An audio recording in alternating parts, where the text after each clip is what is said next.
Hello, everyone. Lots of lovely people in chat already. I love to see it. Hope all of you early birds are doing well. I'm wrapping up some switch lubing, as you can probably see here. We're almost done here. I decided to, instead of lubing switches, I decided to go get some pho before stream today. So yeah, I didn't quite finish lubing in time, but we're only 8 switches away.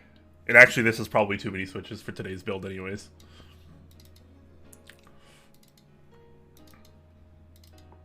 But yeah, we'll officially start here soon once some more people roll in here. I'll talk about what's going on today, as well as what happened last week. We'll do the board review from last week as well, which is this one that we built up last week. But you know, until then, I'm gonna finish lubing these switches and hang out with you guys, and then we'll get started. Yeah, I mean, the pho was just like the right call, right? Which is kind of becoming like a Monday like tradition for me, I suppose. I think this is the 3rd Monday in a row where I got some pho a couple hours before stream, as well as some Vietnamese iced coffee. This is like my preferred way to drink coffee, and whenever I make it at home, it never comes out quite as good as some of my favorite places in my area. So I usually just get some from there. So we're triple fisting beverages today, guys. This is a new for Top Clack. We got some Vietnamese iced coffee, which I've been kind of sipping on for the last couple hours. We have some water, of course, in my lovely Mekanisk branded hydro flask. Love this thing. Always make sure you're drinking lots of water throughout the day. And we're having some Spindrift as well. This is like one of the mid-tier flavors. This is grapefruit. I like it. Definitely not one of their best, but this is a pretty good one. I got a variety pack at Costco. Shout out to Spindrift. Please sponsor me. Freaking love Spindrift. And those are, of course, sitting atop some lovely Top Clack coasters. Shout out to Nebulant. Probably not in chat, but shout out to Nebulant for these. Good stuff. Maybe I can convince him to make more of these. Wonder how much money I need to give him to make a bunch more of these and give away a bunch. These coasters are sweet. Nathan Alpha, man, glad to have you in chat, man. How you been doing? Now that you're kind of coming back. I know you were taking a little bit of a break, so it's always a pleasure to have you back.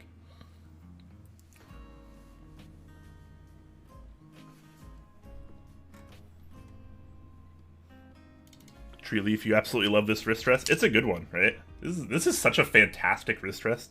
Hand painted, sealed.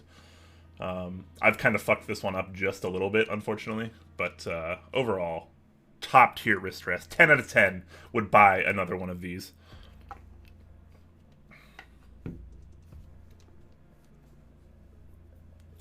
I do like pho more than lubing switches. Yes. Although I don't hate. So when I was having a lot more like mental issues, when they were affecting me a lot more severely, I just hated lubing switch. I just wouldn't do it. I just wouldn't lube switches. I would always just send them to someone else to get lubed, and like I still wouldn't even be that happy about it. Because I'm like I've been doing this for so long. I've lubed so many switches. I should lube my own switches. I should be one of the people that lubes their own switches. Like it's almost embarrassing that I wasn't. But I don't hate it as much as I used to. I'm okay with it now. I lube switches, you know, at least once a week these days, and it's pretty tame, thankfully. Moto Light? Yeah, this is Moto Light. Actually, I have a weight that look like that? I know, right? That'd be pretty sweet. How's the music level, by the way, guys? Is it too loud or too quiet? Please let me know. I feel like it's kind of quiet for me. Redeem Hydrate? Okay. Yeah, we're starting to get some channel points. It's just some basic stuff up now, but I'm working on some more interesting channel point options for you guys. I have a list. I'm making a list. So I need to decide on a few of those, and they should be pretty cool. I definitely want to get like one kind of like higher channel points redemption that's kind of like a giveaway, like it gets you something, maybe like a gift card to like one of our sponsors, a vendor or something, or maybe I've been thinking about. So I didn't want to share like too much information because I think a couple of, like the more top tier redemptions are going to be pretty cool. But like one thing I kind of want to do is have like a care package that I'm gonna like send to you guys. Like if you redeem enough channel points, like a top clack care package might have like, you know, some switches and some lube and just some like fun stuff. Some top clack branded like potentially like coasters or something like that would be pretty cool. Stickers. But yes, hydration. So I have all these beverages today. I'm not gonna lie guys, there's a really high chance I'm gonna have to get up and take a piss at some point in this stream. Just getting it out there right now, letting you guys know. So don't be surprised later when I run to the bathroom. Oh, you're still on break, Nathan? Fair enough, fair enough. Chilling in streams. Hey man, whatever works. Sometimes you just gotta give yourself a break, be it mentally, physically, spiritually. Lubing sucks. Yeah, again, I don't hate it as much as I used to. Which was a lot. I used to love like when I first started lubing, I loved it. I thought lubing was like so cool. And then I did like so many thousands and thousands and thousands of switches that I was like, okay, this isn't as cool anymore. And then I started feeling, you know, really mentally overwhelmed, and then lubing switches became even less fun after that. But now I just do it once a week, and it's, you know, usually for my personal builds, and it's kind of fun. It's kind of peaceful. I put on a podcast, or I watch a stream, or some chill music as well. Is the music too loud or too quiet, guys? I don't think I ever got an answer from that. Can we hear? Bring the mic. Hear what? Oh, you guys can't hear the music? Alright, give me a second.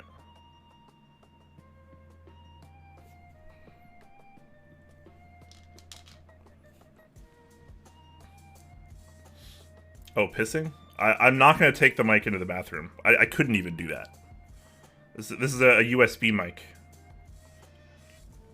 And it is not wireless. I don't think I would take you into the bathroom anyways. I get that's like a Twitch streamer thing, but I'm just not. I'm not that kind of streamer.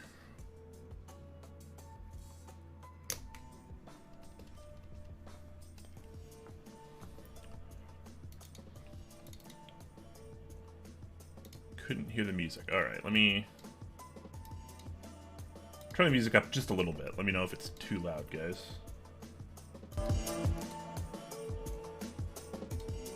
Hopefully that's a little bit better.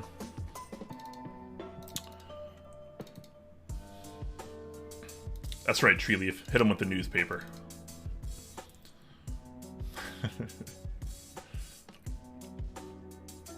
Sadly, you are not lubing in bed. If it makes you feel any better, like half of these were lubed in bed.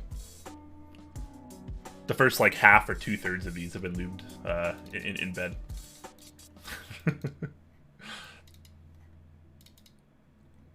Lubing is boring for you? I feel like lubing is kind of boring for a lot of people. That's just like sort of how it goes. Anyways, yeah, so I know I'm a little late here, guys. But once we finish lubing up these switches, we'll do last week's recap on this board, and then we'll start the build for today, which should be a relatively quick and seamless build, rather. Stabilizer's already lubed. This board's been built before, but I desoldered it. It originally had stock lavenders in there back when I built it the first time after receiving it, you know, months and months and months and months ago. I did like the stock lavenders in there, but those eventually got desoldered, and those were used for my Heine TKL1, which I like quite a bit.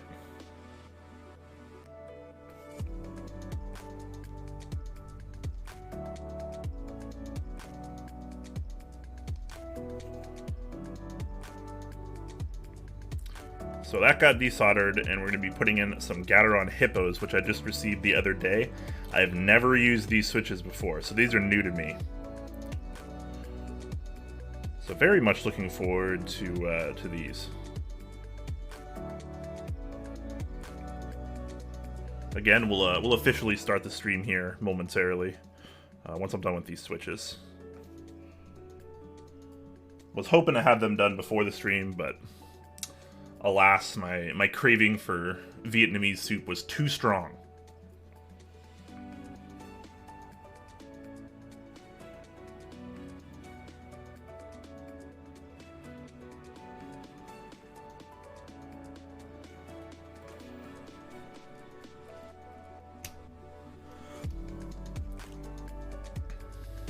Tiny TKL is nut.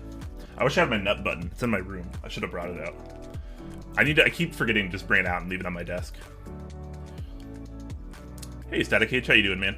He's asking, how are you today? Hope this Monday is treating you well. Yeah, it's going pretty well, actually. I'm feeling pretty decent. Got these switches almost done. They're coming out pretty well. At least they feel quite well. Hopefully they sound as good as well. So yeah, definitely pretty good. I love Mondays. I get to do this chill stream with you guys. It's a good time. I always get keyboard stuff done throughout this moment, which is great. I usually get some cleaning done, and as of lately, I've been enjoying some pho before the stream. So yeah, been pretty happy about that. Lunar Sama, thank you so much for the 40 months, man. It's been a long time. 40 months. My gosh. Zvi redeemed Stretch. I think it was one of the ones that Jay added. Ugh. It's good to stretch, though. So I am definitely, I'm sure a lot of you guys might be as well, but I'm definitely one of those people that forgets to stretch. So, and I kind of pay for that, too. I have a lot of, like, joint and muscle issues.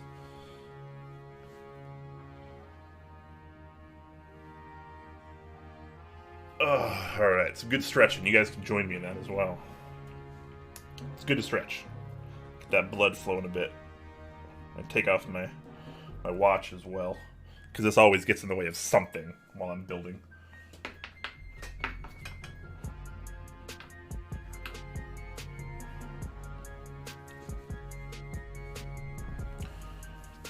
Snuck out and got matcha boba with egg pudding. Oh, finally another connoisseur of the egg pudding boba.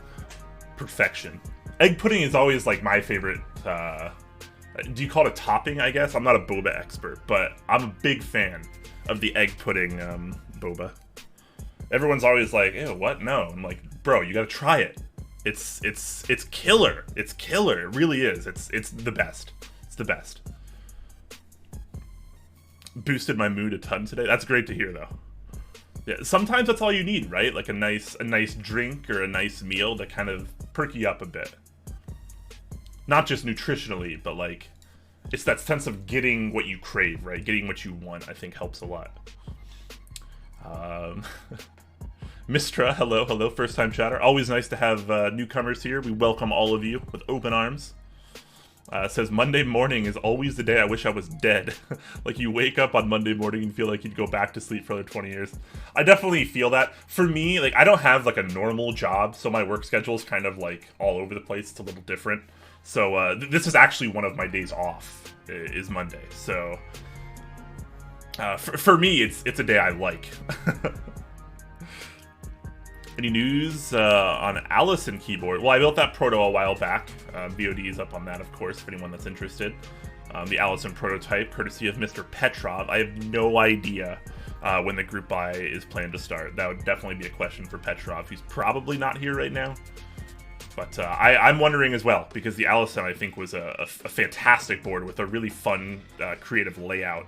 And a great theme behind it, and it really did feel and sound like a very premium board, so that was pretty nice as well. It takes like 4 hours to get your body to have a lucrative goal again. I feel that.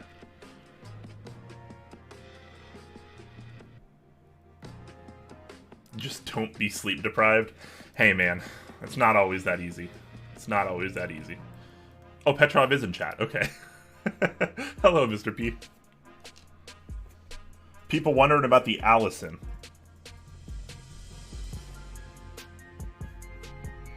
I better get working on these last 6 switches here.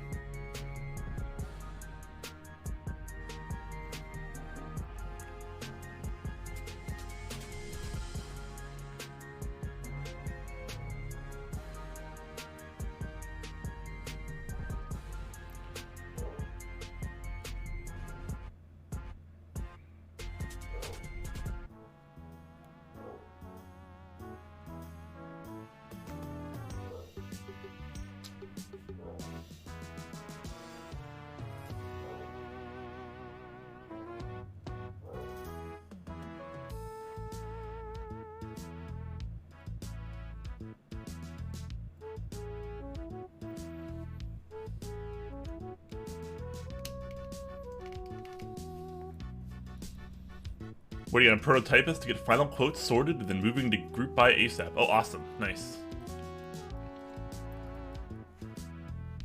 Always nice to see prototypists handling stuff like that.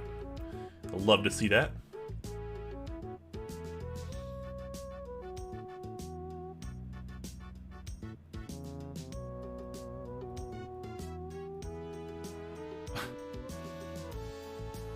Since you got TX Keycap, what is opinion on TX board? Oh, this is like a tester cap that I use like while I leave switches just to, because sometimes when you press on a stem, like you obviously aren't going to get like the same feeling that you will with a keycap. So I just kind of use that for testing purposes. So I think this was when I got my TX60. God, years ago. This was at least a few years ago. But I thought it was pretty good. I think TX stuff is like not necessarily like amazing. It's not like the highest end, like most pleasurable, awesome, creative, interesting, innovative keyboarding typey experiences ever. But I think some of the stuff they do is pretty good, and it tends to be like, you know, kind of like that breaking into the higher end. Especially if you can find something that has like a fixed plate. They used to use a lot of universal plates, which always bothered me. I get like why they did it, but yeah, the TX60 I had was a pretty nice board. It wasn't amazing, it wasn't groundbreaking or mind-blowing, but it was pretty good.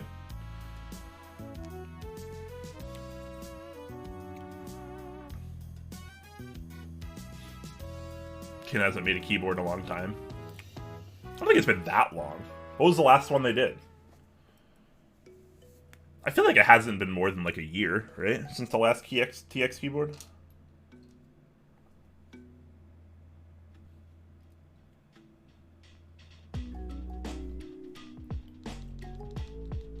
Again, just finishing up these last few switches here, guys, and then we'll officially get started.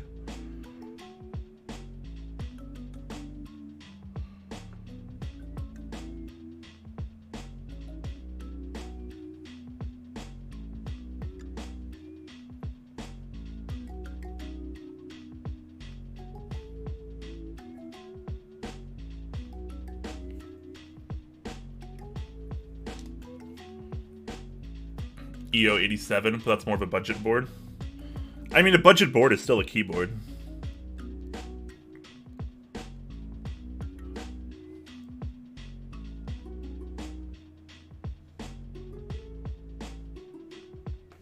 That one actually went over pretty well, I feel like. A lot of people that I know that got that keyboard were fairly happy with it, especially for the price.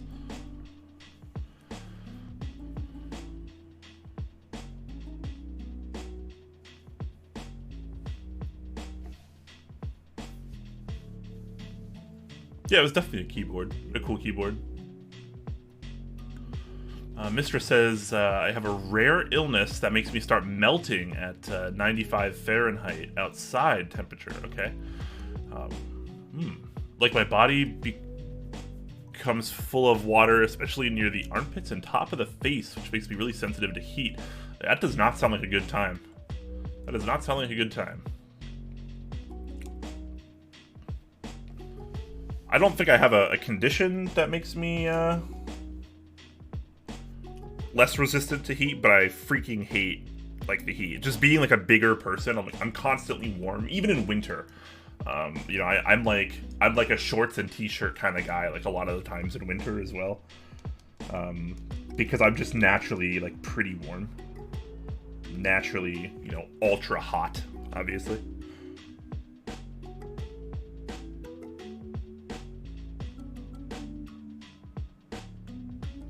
So, might not be the same level of sensitivity, of course, but I definitely kind of feel you. I don't do heat. Anything in the 90s, oh my gosh, 90 degrees Fahrenheit, just get me away from it. It's like 75 here today, and I'm like, it's a little too warm already.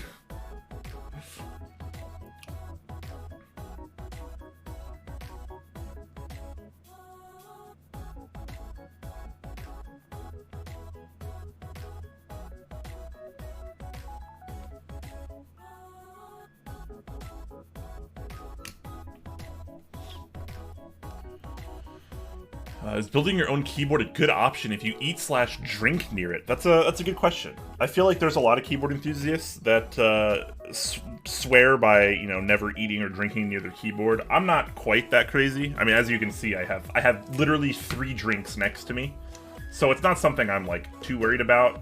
It's really not that hard to like clean up, just in case if something happens. So I don't have a problem with it. Other people might, but I don't know. I've never had an issue with eating and drinking near my keyboards, but I've like never spilled anything on my boards or anything.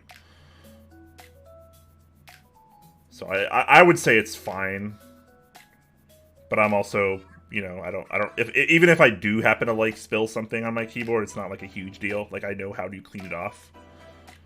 Like, it would kind of suck, but like at the same time, it's whatever. With that said, I don't usually eat in here. This is my office. I don't usually eat in my office to begin with. But I do, like, have drinks here pretty often. Coffee, tea, Spindrift.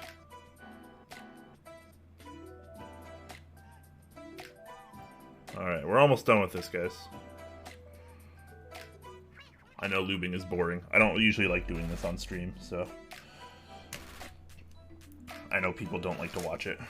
At least I don't like to watch people lube.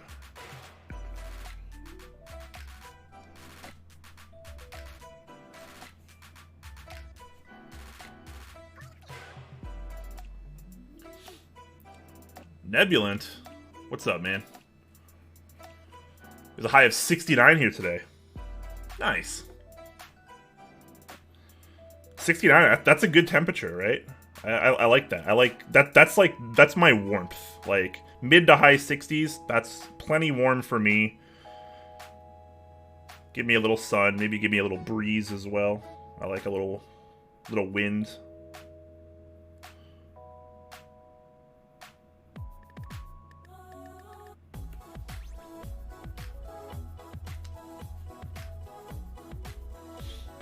I still can't find the boozy Spindrift. I haven't even looked. I don't think I've seen it either, but I haven't looked, to be fair.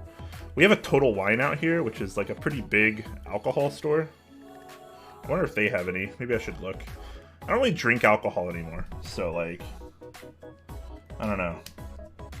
I don't really care. I would like to try it. I'd like to try like one of the alcoholic Spindrifts, like just one.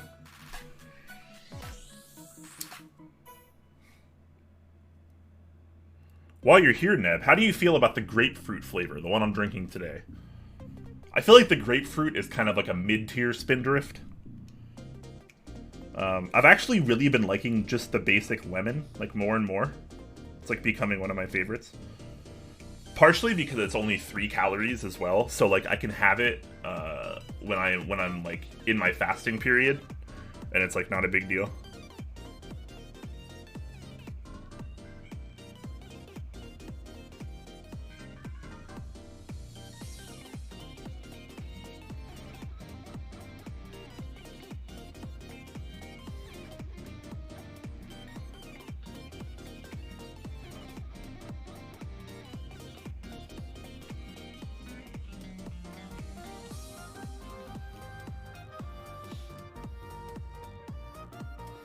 Hola, Tenno. How you doing, man?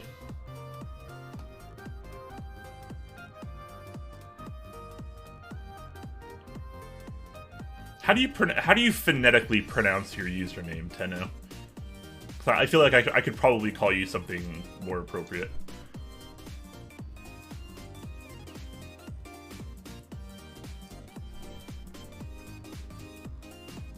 Pio, hello, hello, welcome. Welcome to our resident Frenchman. Indigo's asking, in terms of your experience, best sounding boards you tried are...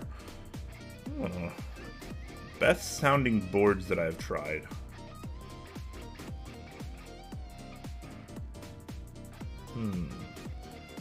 I think it kind of depends, like, what sound you're going for, like what kind of sound profile, because boards can sound pretty different from each other.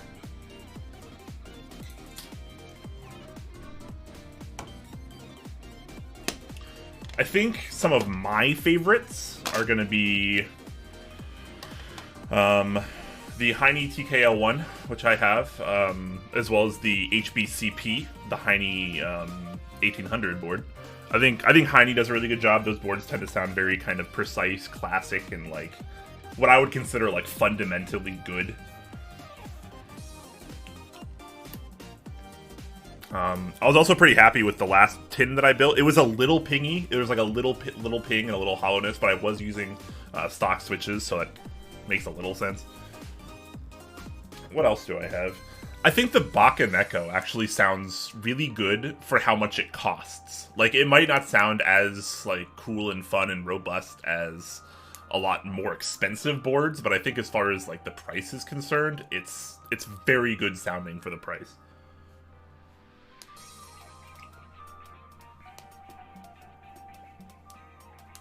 I mean, the Fiel also sounds quite good, even for quote-unquote being a tray mount. Still sounds pretty good. The Polaris, I think, sounds quite nice. The Prophet is one of the more interesting sounding boards, just because of the plate options. Polypropylene, nylon, things like that. I like the Iron 165 a lot, but the Iron has a very unique sound profile that's kind of like a little more dull, but not necessarily in a bad way. But it's also like really kind of like accurate and consistent, which I like a lot.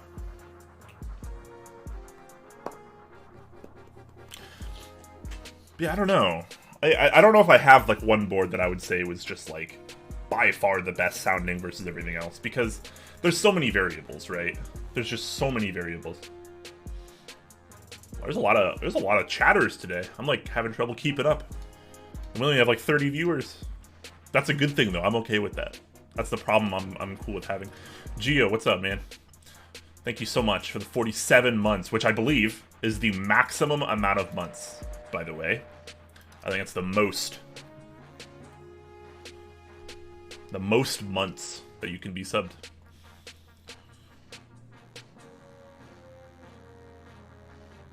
$30 Celsius there, 40 with Humidex. Oh my gosh, 40 C is... 30 C is bad enough. 40 C is, get me away from that.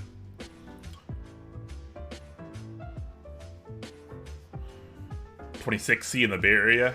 That's not too bad.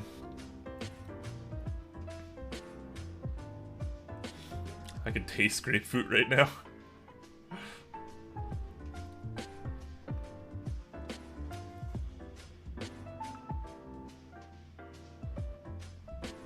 Total Wine is a nice store. I really like their beer selection.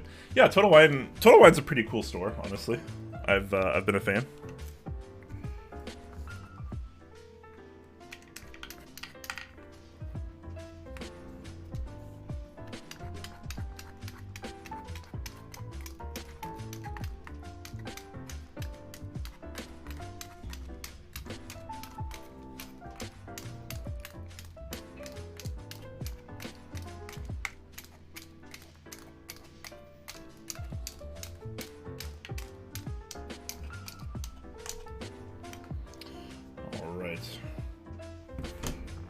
I got all of my lovely switches here.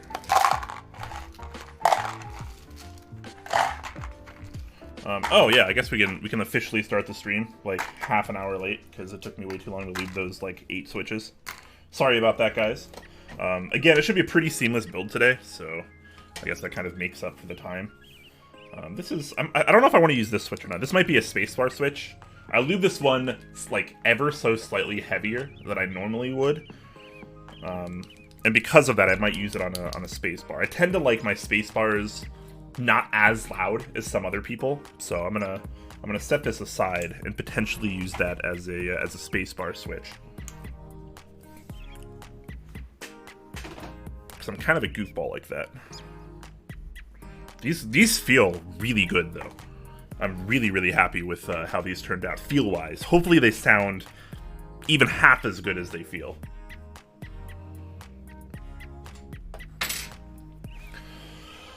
Oh. All right. Okay, guys. I know I'm a little late, but welcome to Mental Health Monday. I'm Quakos, and you're here for keyboard content, for mental health content, and hopefully you enjoy it. So yes, welcome everyone. I'm like, my brain is going like a million miles a minute. There's like a bunch I kind of want to talk about, but I'm trying to space it out a bit. But yeah, so welcome everyone. Thank you so much for being here. First and foremost, let's do a quick recap of kind of what went on last week, because I do like doing a bit of a recap on this. So this is actually 2 Mekanisk builds in a row, and there might even be a third one next week. So we're kind of on like a Mekanisk mini-series, if you will. This is the Mekanisk Klippa S. So this is the kind of...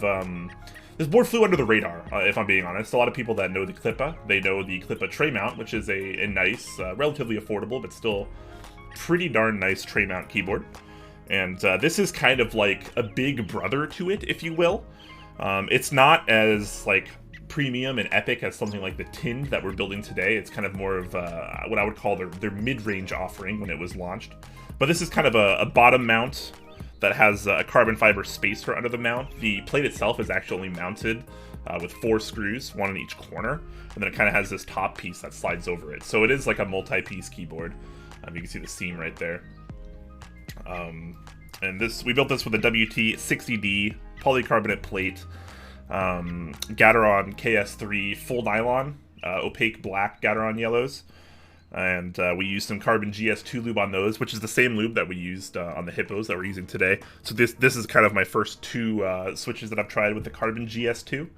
Was pretty happy with the feel that came out of these. So I think this board feels actually quite nice. So yeah, definitely was happy to use the GS2 again, looking for more experiences on that, as well as the carbon GS1.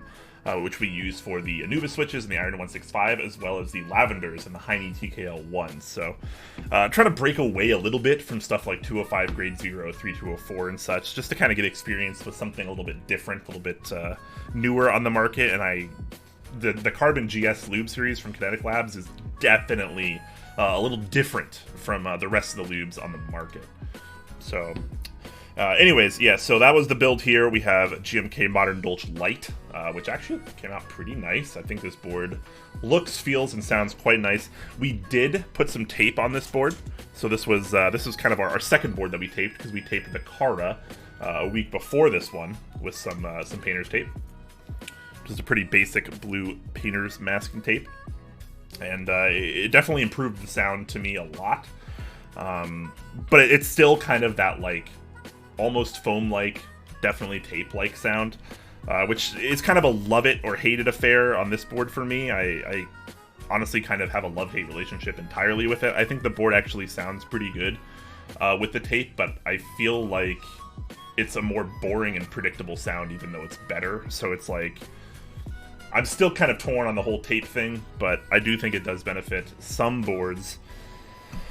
So, you know, there I am on that. But yeah, this came out pretty well, pretty happy with this, but we are building the Tind today, which is a very interesting board. I like this one quite a bit, definitely one of my favorite boards. This is a bit more premium, gasket-mounted system, carbon fiber plate. We have the USPC daughter board. This is the Wilba Mekanisk PCB, the WT60... I don't remember which one this one is. G, I think it is. Yeah, there we go. WT60G. So this is the one compatible with the daughter board. It has the JST right there. Daughter board already in there. These stabilizers, I think I'm just going to reuse these from the build that was already previously in here. I don't think I had any issues with them whatsoever, so I didn't really see the point in swapping them out. Plus, they fit the theme of the keyboard. So, yeah, I'm going to leave those in and just reuse those. I am going to test these, though, because I don't remember. Hopefully these are still totally fine. They should be, but I would hate to build the board and then have the stabilizers kind of suck, because that's like the quickest way to ruin a nice board, is just by having bad stabilizers. I'm trying to catch up in chat a little bit as well, guys. Sorry, I'm a bit behind in chat. 14 Celsius here in Scotland. Oh, that sounds a lot more pleasant. Tind, which one is the Tind again? Between all the Klippas and the Fjell and Tinds, I just lost track. Well, there's only one Tind. So there's lots of rounds of Fjell, there's lots of rounds of Klippa. Those are obviously the much more common, accessible, and well-known boards. Both of those being tray mounts. The Tind is this right here. This is the Tind, and I already have some natural patina on this weight. It actually doesn't look too bad. I'm not usually a patina kind of guy. Given the choice, I would always just rather have that fresh, clean, matte, sand-blasted brass look. I think that's just way nicer to me. But this patina actually came out pretty nice, I gotta be honest. Usually I don't get this lucky with patina. Usually it comes out a lot... well, it just doesn't look that good, if I'm being honest. But this, I actually think, came out pretty well. So, totally fine with that. Carbon fiber plate. It is kind of a... It's not completely a fixed layout, but it's kind of close enough. I think I have this backwards. I put it back in backwards when I desoldered it. That's funny. But yeah, should be pretty cool. Profit is great, but I'm salty. The plate they sell with the board just plain does not fit. Oh yeah, the nylon issues. I know the nylon plate had issues. I have a polypropylene plate in mine. I didn't really have any fitment issues with mine, so I guess I'm lucky there. I did want to try the nylon plate, but I mean, if it's gonna have issues, then you know, maybe wait for a revised version of that. But I would like to try the nylon plate. Nylon becoming one of the more prominent materials in the community, especially for sound. We've been moving over to a lot of full nylon switches, which people seem to prefer.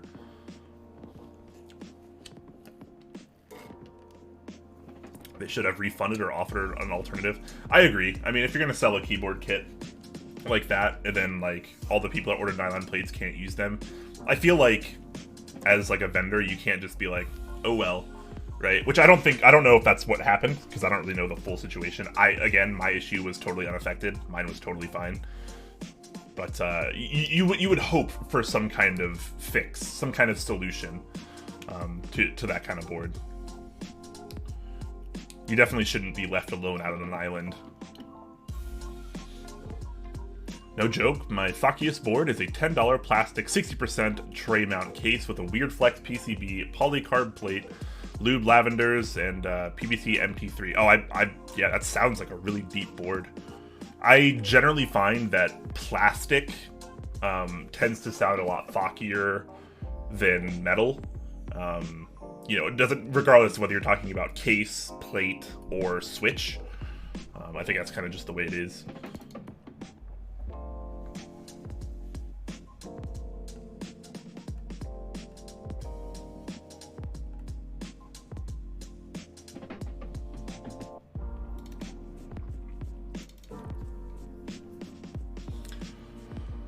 Prezef, hello. Always love to see first-time chatters here. How does the pin mount compare to top mount and gasket mount? It's a little...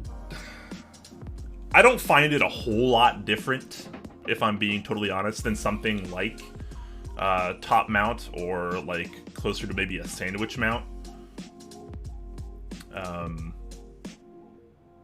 Yeah, I think I probably still prefer top mount, but I thought this was a cool integration, and I think, you know, because of it, it was also maybe, I don't know if the mounting style had anything to play with the price, but the price turned out to be pretty good.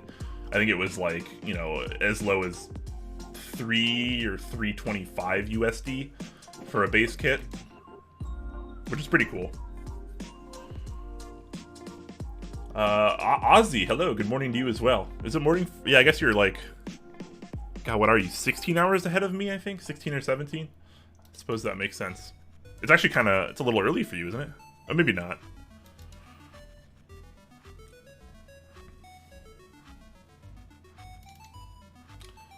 Project PTTV. Hello, hello, welcome. Switch Keys AU, thank you so much for the 22 months. That is very kind of you. Good morning. Got some Australian representation in the chat today. You love to see that. You mean copper? The board is a copper. Oh, yeah, sorry, copper, not brass. To my plebness, I think, you know, copper and brass tend to be almost interchangeable in terms of, like, a weight on a board for me, just because I'm certainly not a materials expert. I don't notice a huge difference between the two.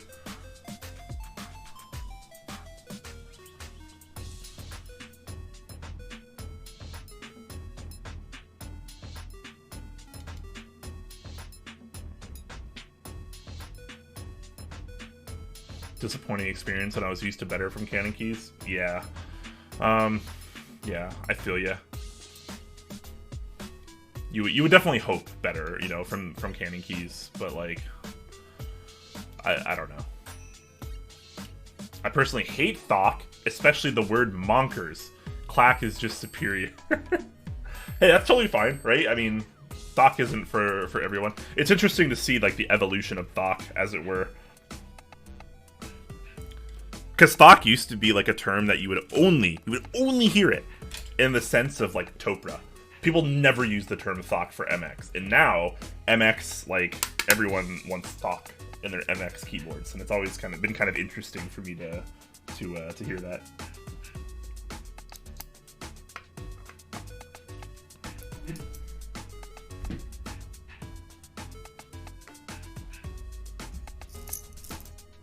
Trying to figure out what keyboard these screws were to, but now I just remembered where those were from.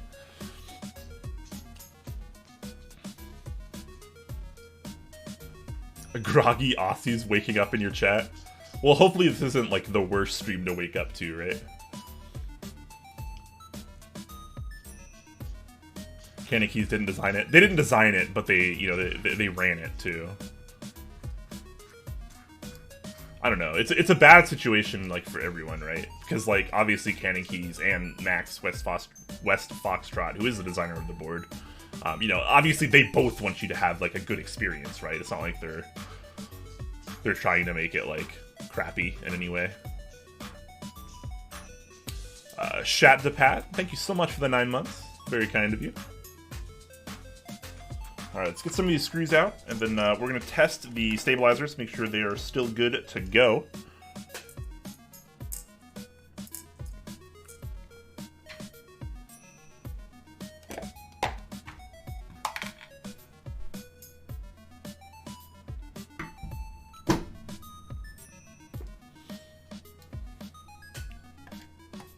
Then we will get this build started.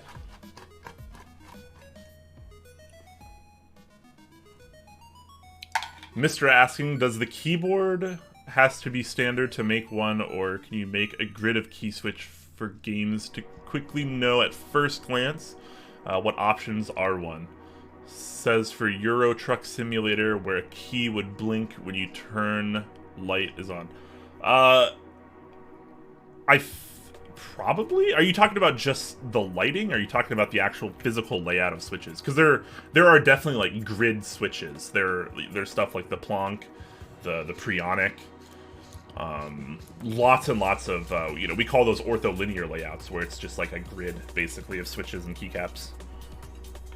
So yeah, definitely a lot of that. As far as the lighting is concerned, I feel like that'd be a little harder to work with. I definitely don't know much about like customized lighting for stuff like games. Like I know a lot of like off-the-shelf keyboards like Corsair and Razer probably have like built-in features in their software where I think you can customize like some games to have specific lighting based on what you're doing, but I don't think that's like a particularly easy thing to do in custom keyboards for the most part.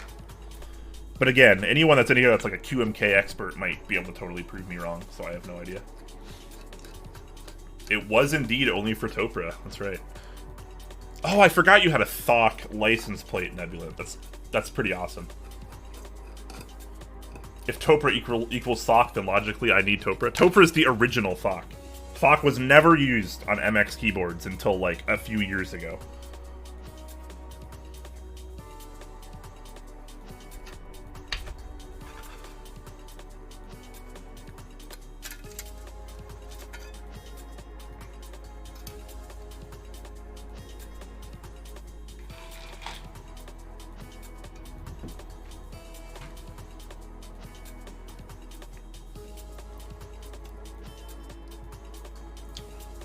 All right, mental health check, everyone. How's everyone doing? How's everyone feeling? Anyone going through some shit right now? We're welcoming here. We're open-minded, and myself and probably several people in chat, we get it. We understand. You're among friends here. Life can be very difficult. A lot of things in life are very confusing, unpredictable. This is at least in my life, you know. But I think it's good to note that, you know, a lot of us do have mental issues, you know, one way or another, and it can range in severity, of course, to practically non-existent to, you know, something a lot more serious. You know, as I see more people in the hobby, you know, kind of coming out with mental issues and starting to admit, I think it's a good step forward. You know, being able to be aware that people have mental issues and, you know, have some compassion for them. Admittedly, I used to be a person that didn't really understand, you know, negative mental health. I've always had friends that had claimed they had depression, anxiety, things like that. But I was never really able to comprehend it myself, and thus I never really felt like I could do anything to help, which was always kind of a bummer. And then I realized it was only last year that I have struggled with mental issues for a long time and didn't even realize that's what it was until it manifested itself in such severity that I had to see, you know, doctors for it. So yeah, it's obviously you never want it to get out of hand, and I think it's good to have people to, you know, talk to about it, even if it's just like, you know, you're kind of bullshitting with people. You know, I'm not a doctor, I'm not a counselor or anything. I'm certainly not a life coach or a professional at this. I can really only speak from my experience and try to help where I can. But life is brutally savage sometimes, and I think it's really nice to have a place to be, and that's kind of one of the reasons I like doing these kind of mental health streams every week. That's one of the reasons I like to be active in my Discord, link down below. You know, I try to have it be like a safe haven for people, where people can just be themselves and feel welcome, feel open. So if anyone ever needs, you know, a shoulder to cry on or an ear to listen, my DMs are always open as well. I'll try to do whatever I can. We've already had people in the hobby commit suicide. We've had people attempt to commit suicide, and pretty much all the way up and down the spectrum. So, you know, it's something that we don't like to see, obviously, and it's something I think we can work on as a community, not just like this stream or Top Clack, but like as a keyboard community, as a world outside of the keyboard community. It's something that we can really try to work on, and you know, reach out a helping hand and do what we can. And it's not always going to be easy for anyone, but we got to do something, right? You know, you got to look out for each other. This is a family. The keyboard hobby's genuinely a pretty cool place, despite, you know, the issues that it might have. It's still a great place to be, and a lot of fantastic people are here, and a lot of those fantastic people you might not know, but some of them do have mental issues. So, you know, it's one of those things where, like, you never really know until it's too late sometimes. So check in with people. You know, ask them how they are, if they need anything. You know, just be there to talk. Just be there for people. I think that's a really big start.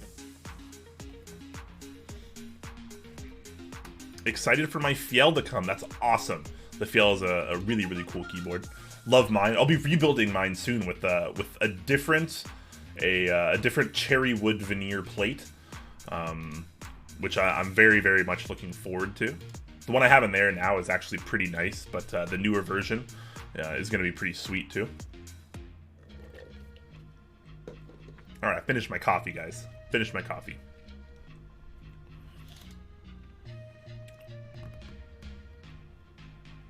Always going through shit. Stress sucks, and it all piles on. It's so true, man. It feels like if it's not one thing, it's another, right? There's always something you have to do, something you have to worry about, and I feel like it's very rare, if not almost impossible, for people to like actually like just be able to be like relaxed and caught up and like in a good place, right? Like there's always something that you need to be doing. I saw a tweet about this recently. I forgot who it was, but they were talking about how like if you're quote unquote chilling, you're basically just putting off all of these like responsibilities and things that you need to do. And I was like, wow, that's like immensely accurate. All right, let's go ahead and do a little testing here.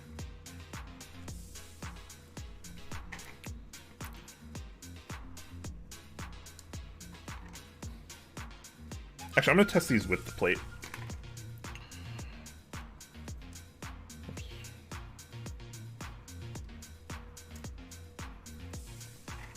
Might need to do some touch-up on these stabilizers, but hopefully not. I think there's a chance I will not need to. But there's always a chance I will.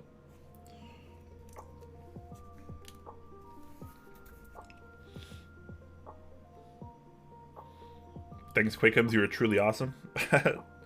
No worries, man. I don't think I'm particularly awesome. I think I want people to be more aware, because a lot of people go about their lives, inside and outside this community, not really thinking about other people. And I think that's not necessarily everyone's like fault. It's kind of just the way a lot of people were raised, you know, especially, you know, here in America. I feel like it's just really easy to like, what the heck? Ah, there we go. It's just really easy to like only worry about yourself. Like our society and systems are like kind of designed to where like you don't really have a chance or opportunities to like look out for other people as often, right? Because almost everyone has issues, right? Whether they're minor or severe, whether they're this or that, all sorts of different things. Like almost everyone has some sort of issues, right? And we have to spend so much time like worrying about ourselves that it can be very difficult to lend a helping hand. I get that.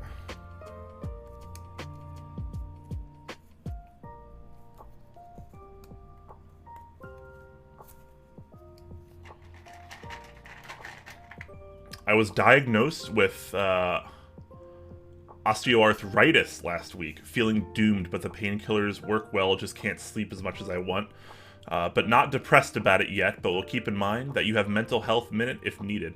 Yeah, no worries, man. Hopefully things get better for you. I'm not too familiar with that condition, but arthritis, you know, obviously that never seems fun. I have my fair share of joint issues as well, so I kind of get it.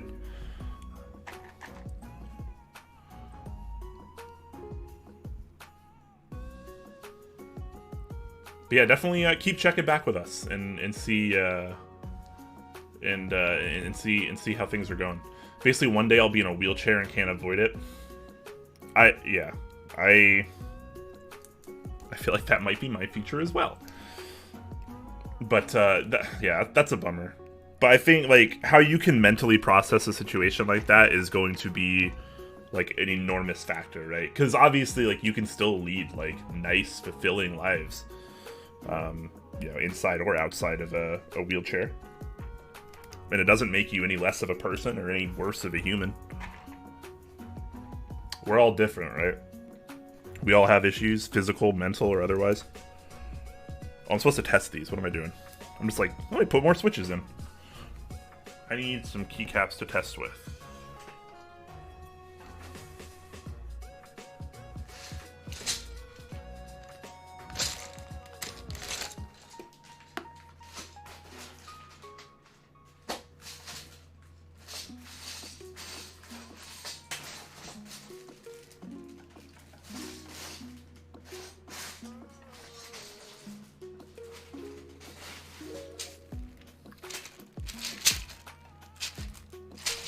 Test with 9009.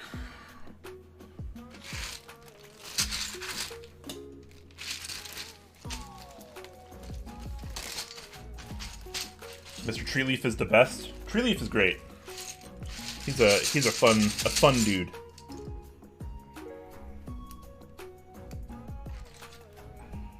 Alright, so we'll give these stabilizers a quick test, make sure they're still good to go, and if they're not, we can do a quick touch-up on them.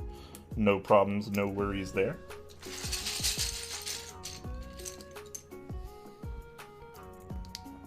Give them a quick testy test. Mr. Quakums is also the best. I try, man. See, for Treeleaf, it comes naturally. I have to, like, really put in the effort.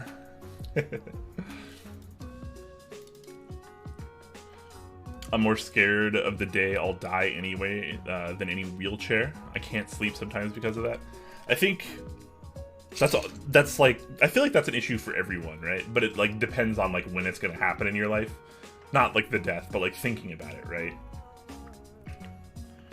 Like everyone has to face their own mortality, right? Like that's just the way it is. Like you have to think about it at some point, whether that's, you know, when you're older, when you're younger.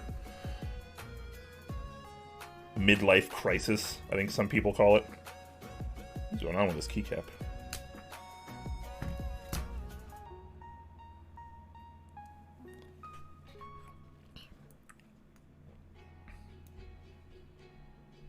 There's like a little bit of plastic like hanging off like the inside here. Probably just leave it, honestly, but I feel like peeling it off.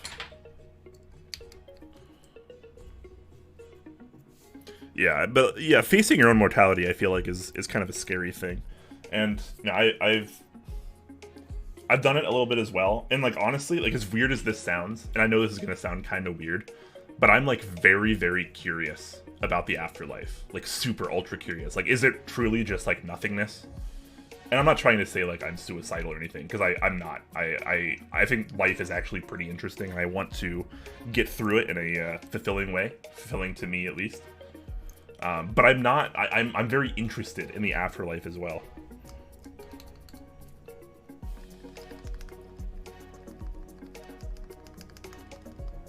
Sounds good. 2 for 4. 3 for 4.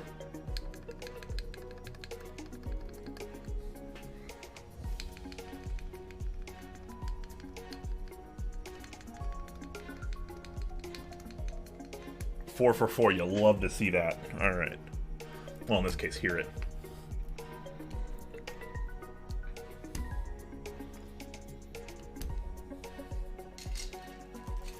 I don't know why I dumped out all these caps. That was a mistake.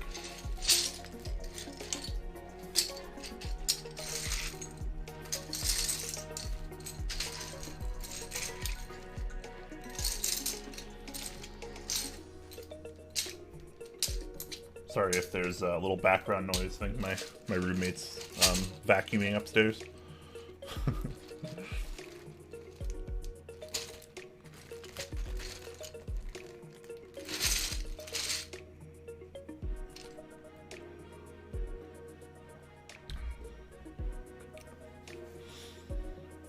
Just got a scam message, beware. Scam message. Doesn't sound very fun. Also, just join the server and can speak in rules. You might want to change that. Yeah, we have it set up to where you have to type the verify command, !verify, and that's how you join the server. I'll probably change it at some point, but right now it's just kind of how we do it. Honestly, hasn't really been an issue. The bot deletes the message after it's typed anyways.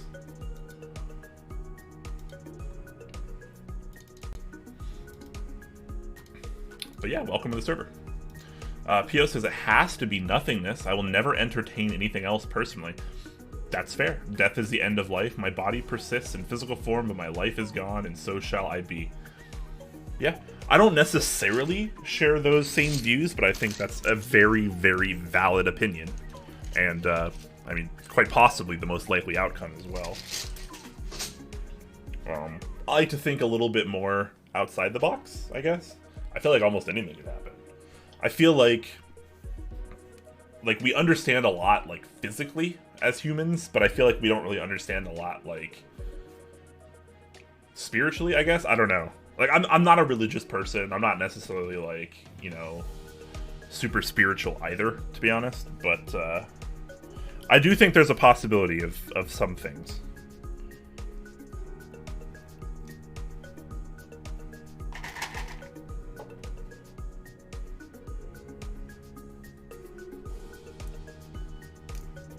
Alright, so we're just gonna go ahead and put some more switches in here, and these seem to be pretty easy switches to put into this plate and PCB, so you'll love to see that. Should be a pretty straightforward assembly here. I do like this board a lot because it is very easy to put together. Like, it's gasket mounted, but it already has all the gaskets in there for you. The plate itself is keyed to only go in one particular way, and it's quite easy to do. So I really, really like that, and then you just kind of put the top on and screw it in. I like that a lot. That's one of the building experiences I liked the most, was the Tind, as well as stuff like the Bower. I think the Bower did something similar too. Gasket's already there. You don't have to screw in the plate. There's like no aligning. You just stick it on there. It can only go in one way and one way only. Put the top on, screw it together. Very, very seamless process. I think the Tind, very, very successful in that regard.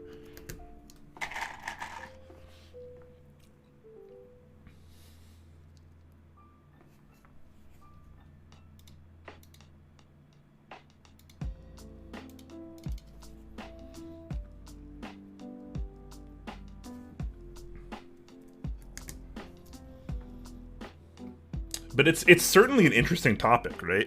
The afterlife. Things like soul, like to talk about like a soul or a spirit or whatever you want to call it.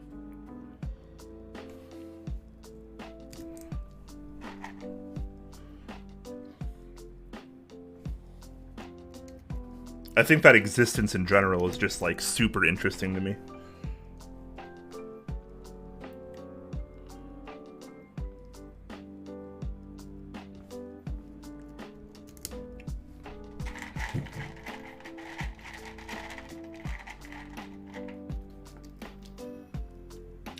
I much prefer doing more of that building work myself than not. Feels like you've accomplished more and requires more skill, so to speak. Yeah, that's true. I mean, I definitely agree with that. Obviously, the more you have to do, like the more DIY it is, the more fulfilling a build can be. I definitely agree with that. For sure. I just don't think like it's always necessary, right? Like if these gaskets are already like applied, like me doing it isn't like me doing it instead of having it done before it gets to me. Like to me, that's like not that big of a deal. Because like that's not really like it's not necessarily like a skill kind of thing, right? Like in a board like this, it'd be easy because like everything's already keyed. The gaskets like they can only fit one way. Like you can't really mess this up. So I think like because of that, I'm totally fine with it coming pre-applied.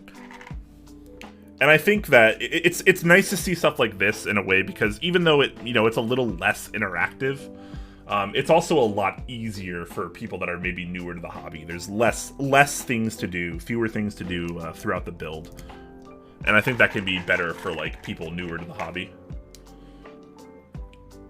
Personally, I don't need a keyboard to be easy to put together. I mean, no one really needs that, right? It's not necessarily a necessity. Some people like to get a little bit more down and dirty. Some people want a bit more simple and seamless build, and I think both opinions are valid. It's kind of like the never-ending, I guess, argument of like, what's better, hot swap or soldered? Because I mean, there are definitely, you're gonna have people arguing that soldered is just superior in every way, and anyone using hot swap is stupid.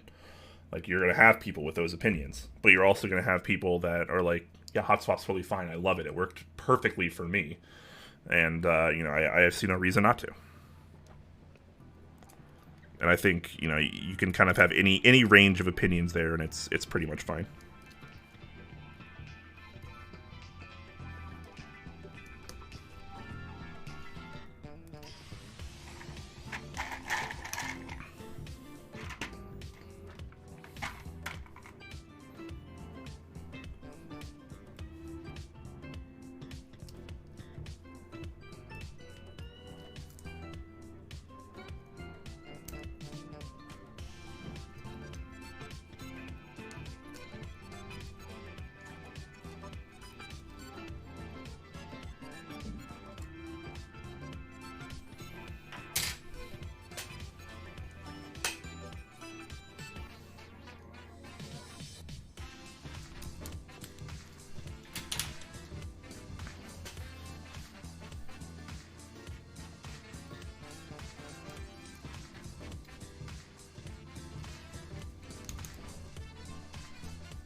Fewer things to mess up. Yeah. This may sound like gatekeeping, it isn't, but doing more of the work can make more of an attachment and understanding of the process. A simpler build is easy, yes, but you learn less. Yeah, absolutely. I don't think anyone's going to argue against that.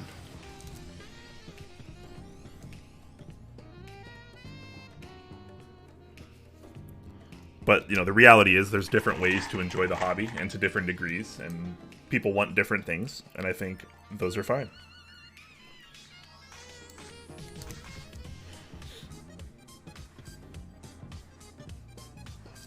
Basically, Deb, I need you to stop gatekeeping. That's what I really need you to do.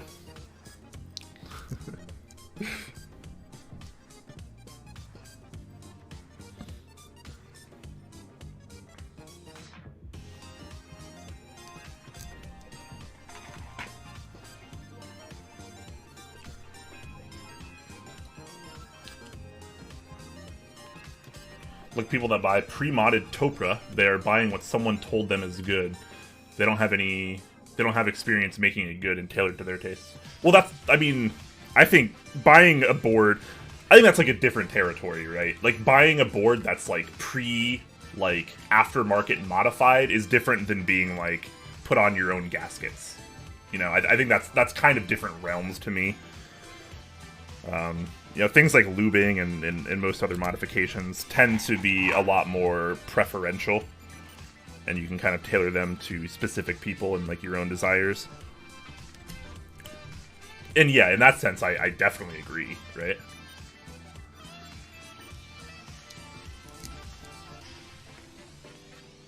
Which is why I generally just tell everyone, try as many things as you possibly can. How else are you going to know what you like? Other people can't tell. I can't tell you what you like. Nebulant can't tell you what you like. Your favorite streamers can't tell you what you like. Only you can tell you what you like. We can give you ideas, we can give you opinions, our thoughts, but that doesn't mean it's going to be the same for you.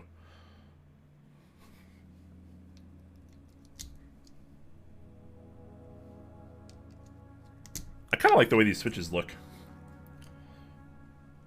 So for anyone that's actually unfamiliar with these particular switches, these are a Gateron manufactured switch, and they use a, what do people call them? Umwipe? Is that what people are calling them these days? Umwipe stems?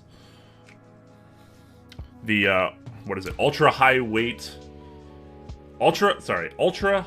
molecular weight polyethylene? Is that what it is?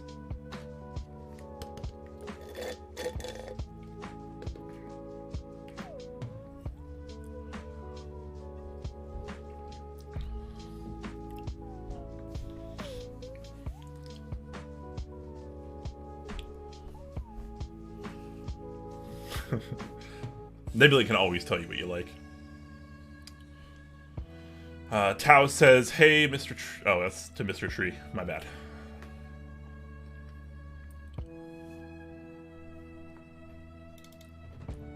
The only people I gatekeep are the 40s people. Don't gatekeep at all. It's just bad. I mean, I guess there is such a thing as, like, as I've been told by people.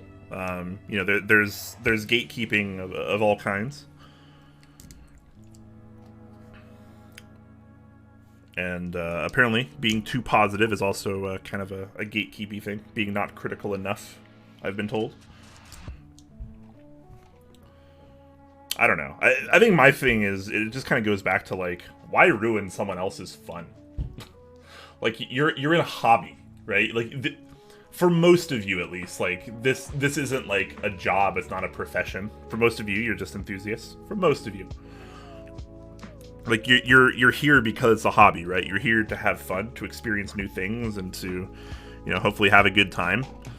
At least that's how it is for me. I have enough stress and issues in my life outside of keyboards. I don't want to be in keyboards for those reasons also.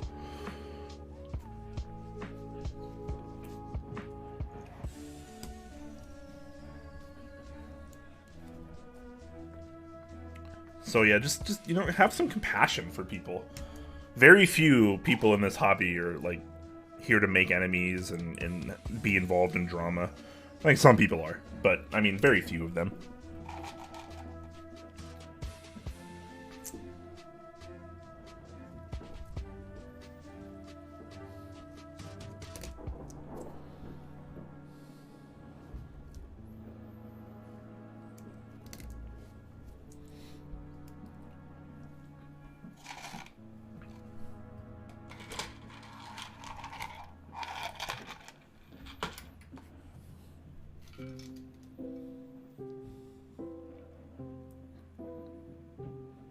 Unless you're Nebula, then you punch people in the face.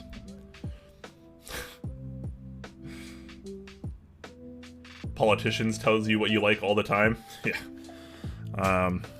Not the politicians I vote for, but the politicians that get voted in anyways, because that's how the system works.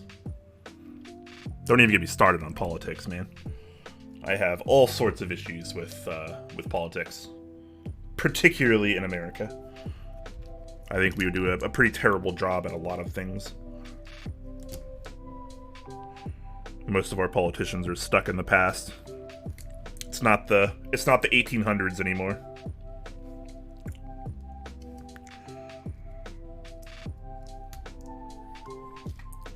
All right, I got a couple switches left over. Very cool.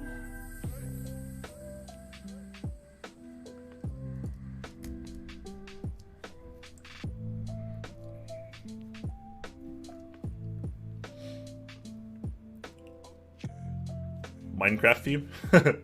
Yeah, I love this playlist, man. This is such a sweet playlist. A lot of amazing video game tracks on this. Video game remixes, I should say. I have 4 switches left over?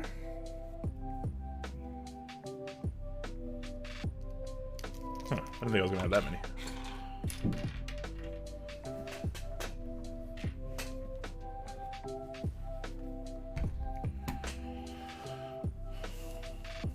Time to open the good old Spindrift. Sponsor me. How cool would it be if I had a Spindrift sponsorship? Like, obviously that would never happen, but how cool would that be? Once again, shout out to Nebula for the lovely coasters that I've been using every single day.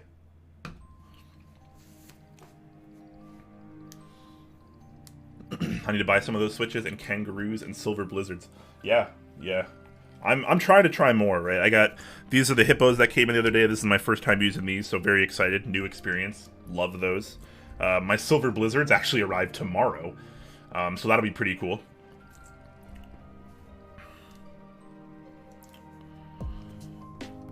And kangaroos. I need to get some kangaroos as well. I want to try some of the new, what are they called? Like the new Malaysian themed switches. The Penyu and the Harimau. I have no idea how to pronounce either of those switches, but those look pretty interesting. They're on Thockeys and for the US, and I think they have some other proxies as well.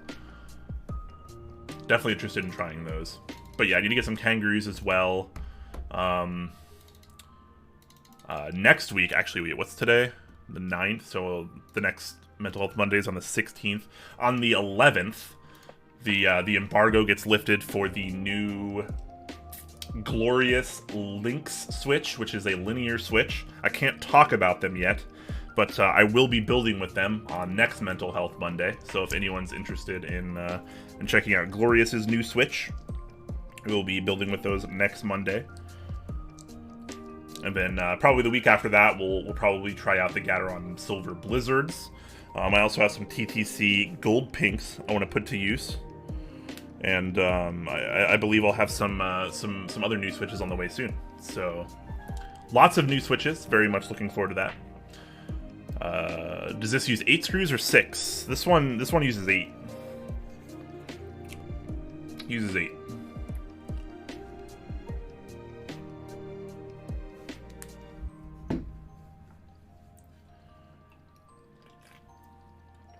Yeah, Spindrift's good stuff.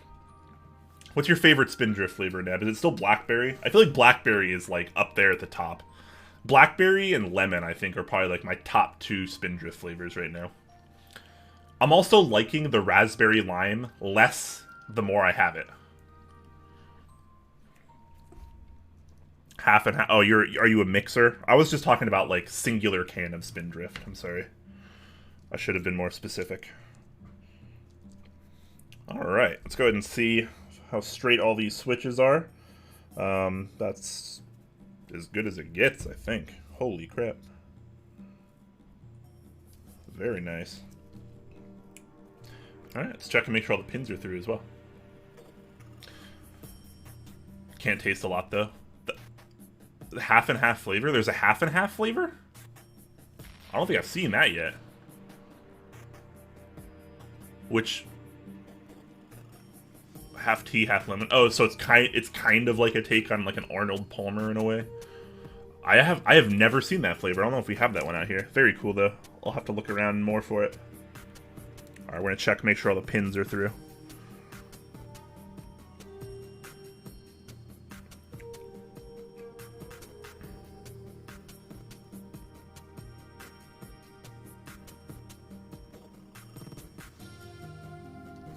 We are good. Very nice. All right, let's get set up to solder. Pineapple is good too. I don't think we have the pineapple flavor either. I feel like I'm scammed, man. I feel like we have tons of Spindrift flavors and like none of the ones you ever talk about.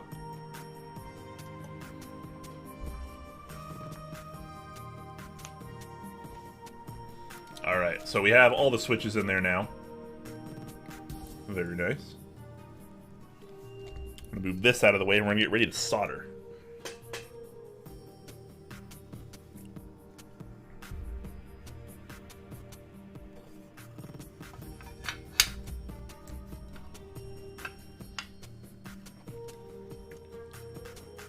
Little tinned serialization there.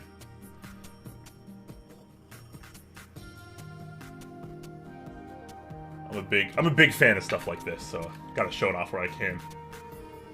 Tind Series 1, number 21.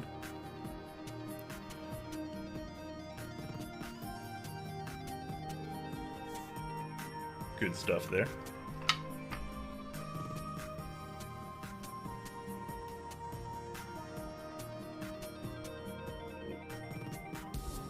Dog right there. That works. You don't know? Remember what number yours is? You're 100. I went through like there's about 100 of them made, right? Like roughly. I think it might have even been like exactly 100.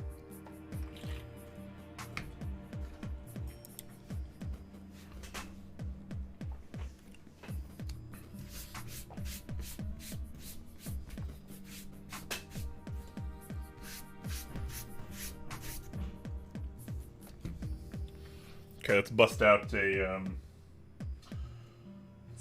messed up desk mat I can solder on.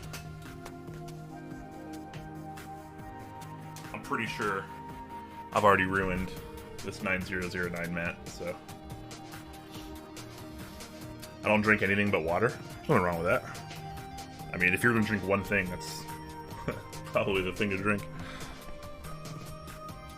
See, I kind of already ruined this desk mat. In various ways. Oh well. It is what it is. Why can I see camera settings on stream? Because I was adjusting some stuff. It goes away. Sorry about that, guys. We're gonna... like how much my brightness changes just based on using this desk mat versus the other one. Ay, ay, ay. Oh well, that'll only be for soldering anyways. Let's go ahead and solder this bad boy up pretty quick. We can decide on a key set for it. I'm thinking 9009, right? I mean, shout out to the classic beige. You can't really go wrong. We'll probably have some other options as well.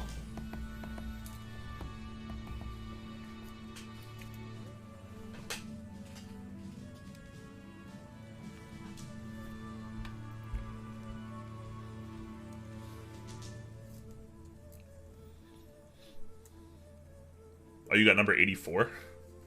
Your birth year? Oh my gosh, you're so old. LOL, JK.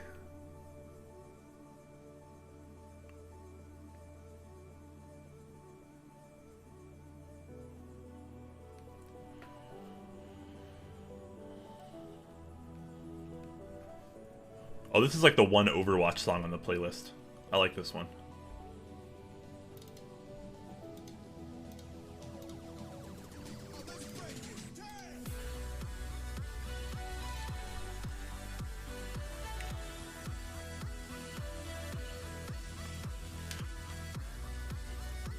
Don't worry, Tree Leaf. It's okay. We're okay.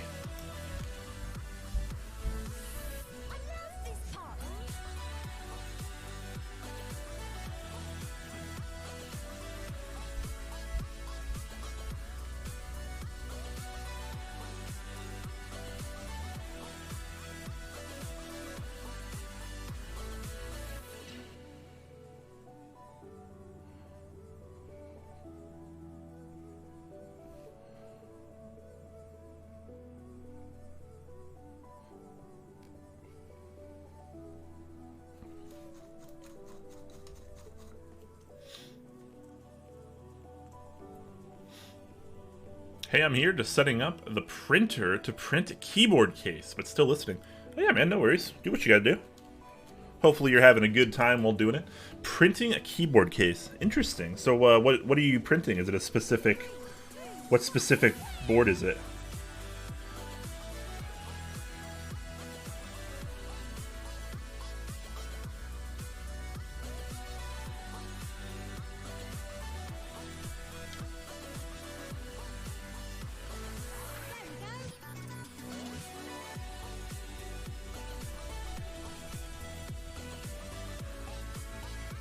Kind of just rocking out to this song while I solder because I really like this song.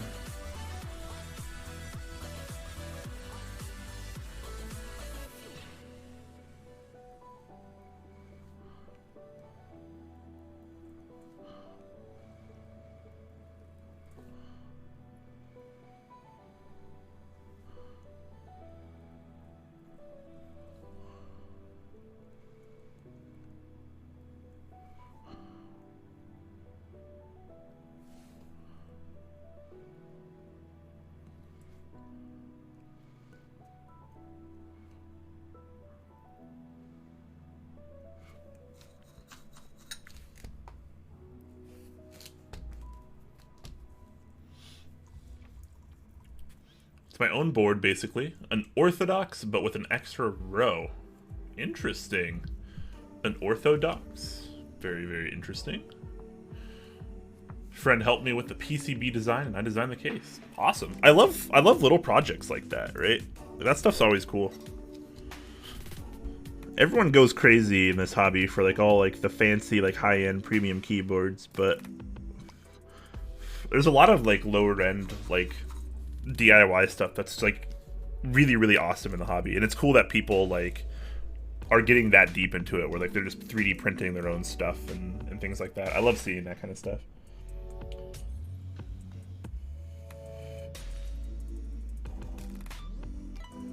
You know, at the end of the day, our hobby is so much about customizability, right? Like having something tailored to yourself, being able to have the options you want. And, you know, people doing those kind of things, I think, are really, really helping the hobby in a big way.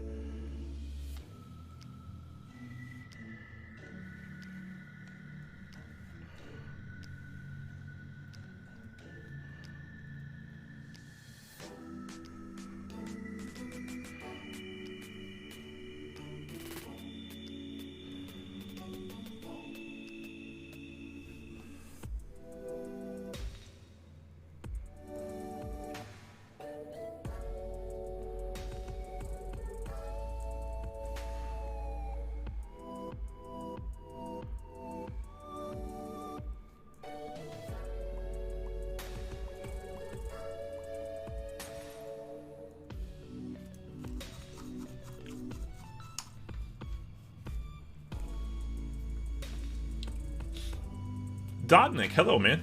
Always a pleasure to see you around. Thank you so much for the 11 months. That is mighty kind of you. Almost a year.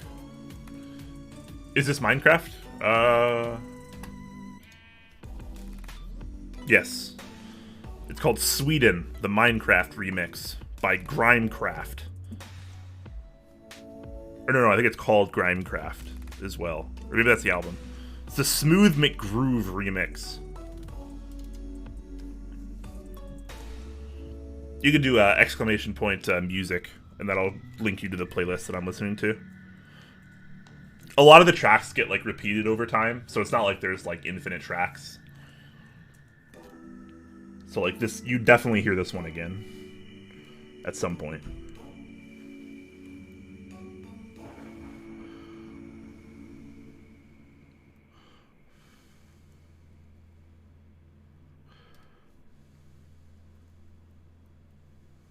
This playlist definitely has several Minecraft tracks, though.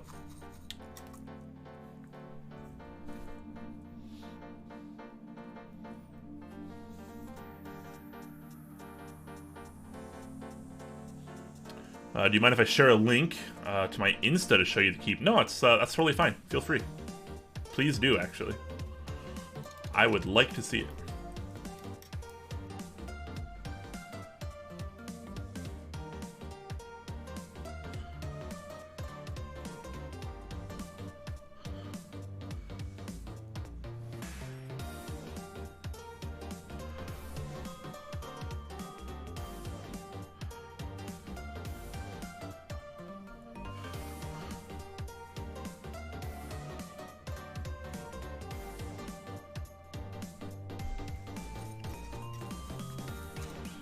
Alright, let me take a look at this.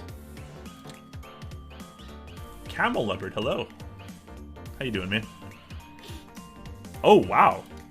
That's... I'm gonna be honest with you. That's like... I wasn't expecting it to be this nice. And I don't mean that in like a bad way. Also, shout out to your Rick and Morty background. I'd love to see that. Those caps look awesome on that board. What caps are those? That looks really nice. Are you gonna sell these? I kind of want to buy one of these.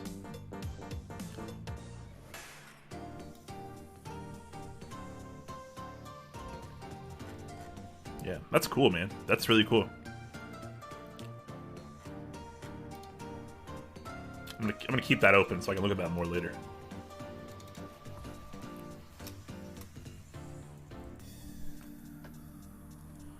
Sort of DSA set very cheap from Amazon. Oh, okay. Such a simp for cherry PBT. Hey, man. Well, a lot of people are. I mean, just look at how popular, you know, CRP is right now, as well as even Enjoy PBT seeing a lot of success lately.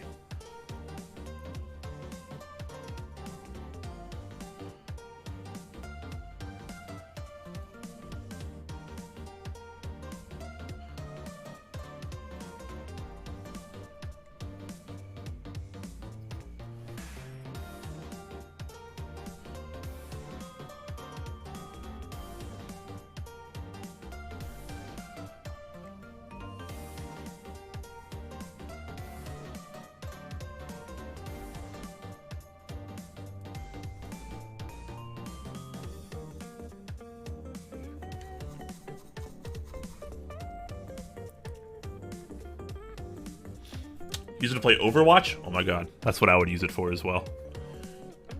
So you got the cool 3D printed keyboard. You got the Rick and Morty background, and you use it to play Overwatch. Are you like the same person as me? Who do you main? It's not really for sale, but I'll gladly send you one.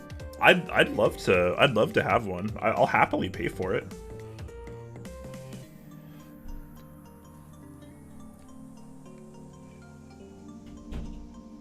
It seems like it'd be a fun build to stream.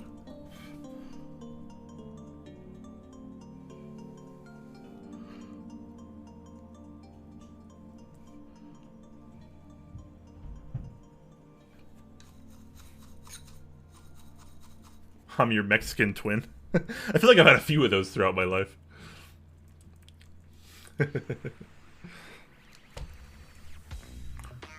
Who do you play in Overwatch? Who do you main?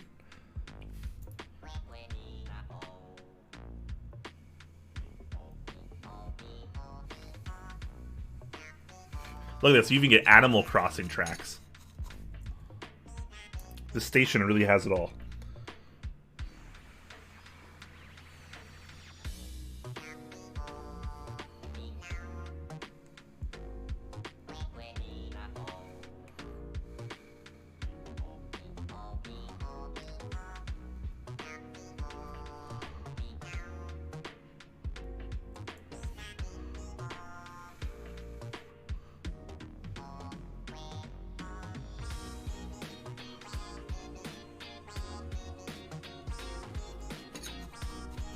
Diva and Moira. Interesting. I'm a support main. I play mostly Ana and Baptiste. And like I play like Zen and I play like all the supports basically. I'm just not as good at like Lucio. And I'm trying to get better again. I used to be good at Zen, but I haven't played much Zen lately because he hasn't been meta. But I play like Brig. Ana's Bap. And Zen are probably like my go-tos right now.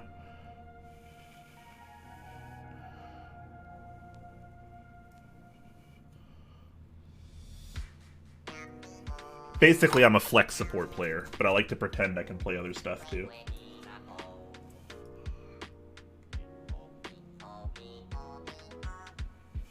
I'll be going for Grandmaster next season. I hit Masters last season, but next season I'm going to be going for Grandmaster. Zen is hard. Yeah, he's kind of deceptively difficult. Treeleaf plays Keyboard Simulator. That's a good game, too. Do we have any, like, keyboard games? Like, community-made keyboard games? Is that a thing? I feel like that'd be kind of cool, but I don't know if that's, like, something anyone's done before. Like, I know stuff like Typing of the Dead, like, exists. Like, that's, like, a little different, though. That's, like, kind of outside the community. It's still a really very cool game, though. It's called Blender. I guess that's fair, right?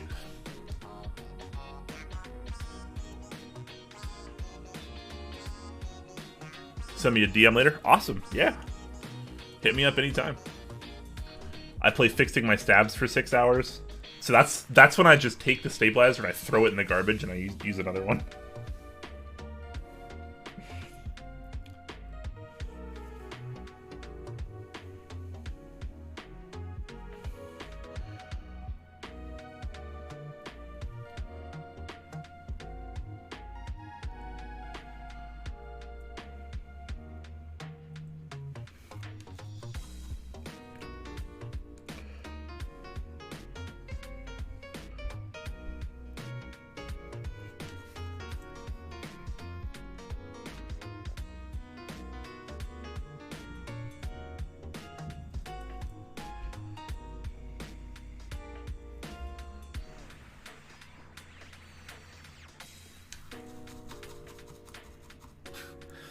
Terrible game, though. Fixing your stabs for 6 hours. Like, truly, truly awful.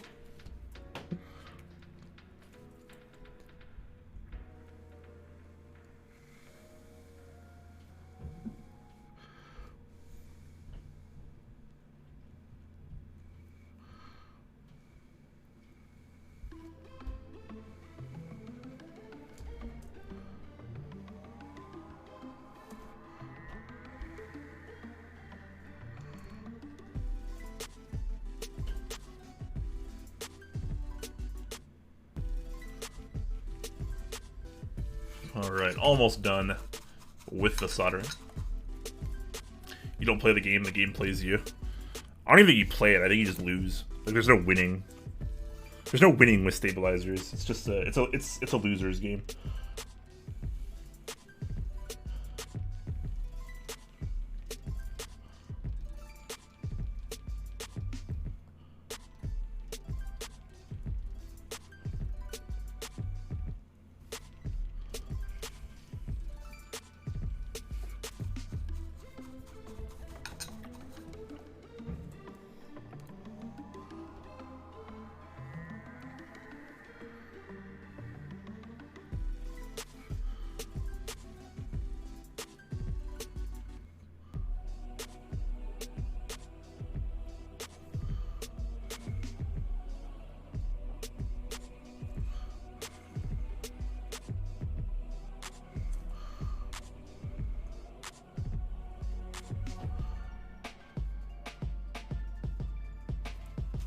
Alright, I believe we are all soldered up here.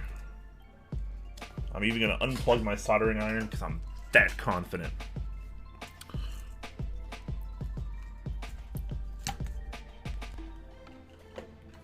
Alright, let's get this desk mat, this poor desk mat that I've just kind of destroyed.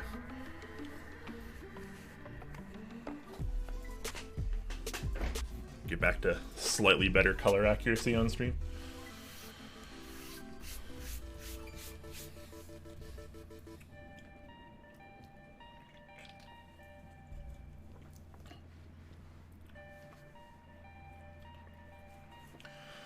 Oh, how's everyone doing? Everyone staying hydrated?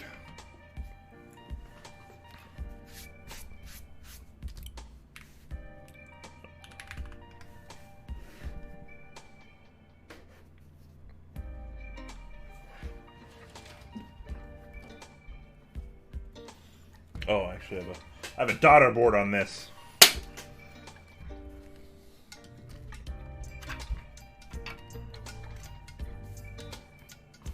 Totally just whacked my keyboard against plastic, though, so we're okay.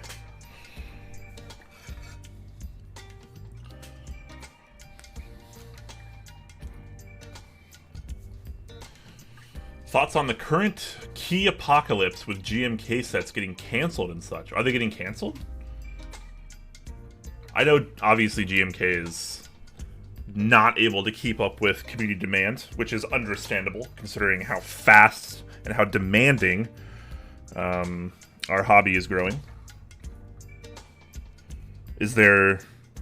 Are sets getting canceled, or are sets just not making MOQ? Like, what's actually happening here? I haven't heard much about this.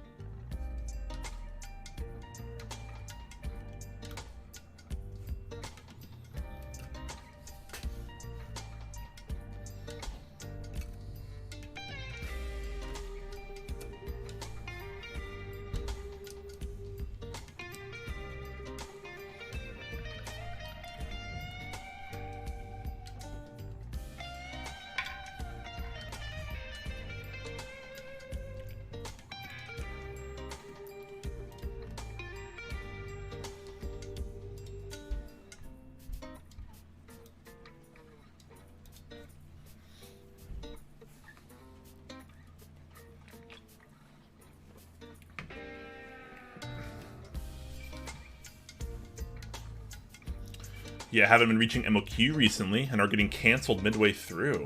Interesting. Which sets have been canceled midway so far, lately at least?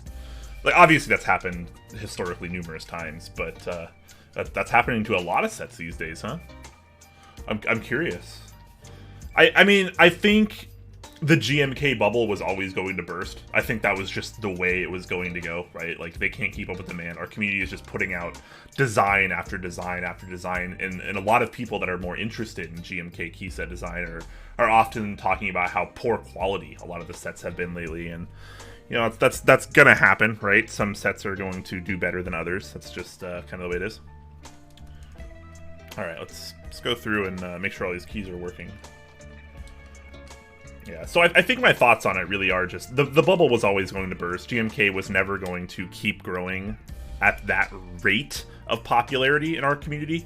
Like, it's always going to be like ultra popular, right? Just because of its GMK.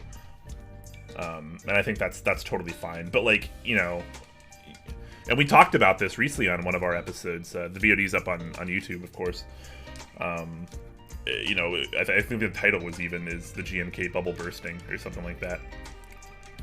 And I thought it was a fantastic episode. We talked about a lot of things about the situation. And you should definitely, if you want more like my detailed thoughts, you should definitely go watch that stream, because I think we touched on a lot of interesting parts, and the chat was very involved in that episode as well. Okay, so everything works. So we're good. Very nice.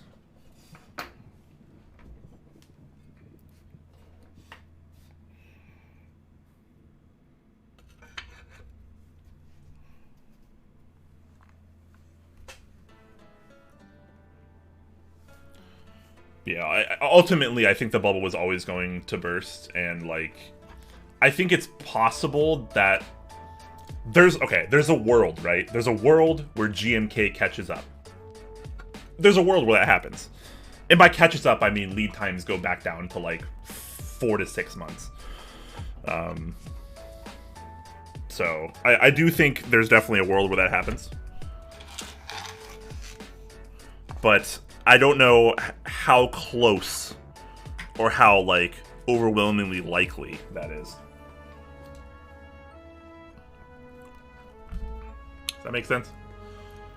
I want to give them the benefit of the doubt, right? I like GMK. You know, I'm friends with Andy of GMK. Great guy. I'm glad he's at GMK now. I think he can do a lot of good things. I own lots of GMK sets. You know, it's arguably my favorite profile and key set type.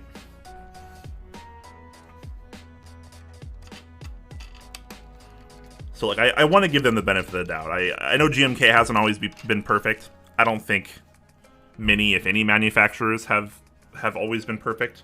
I think seeking perfection is kind of like a fool's errand anyways. Oftentimes, not always, but oftentimes, both inside and outside the keyboard hobby.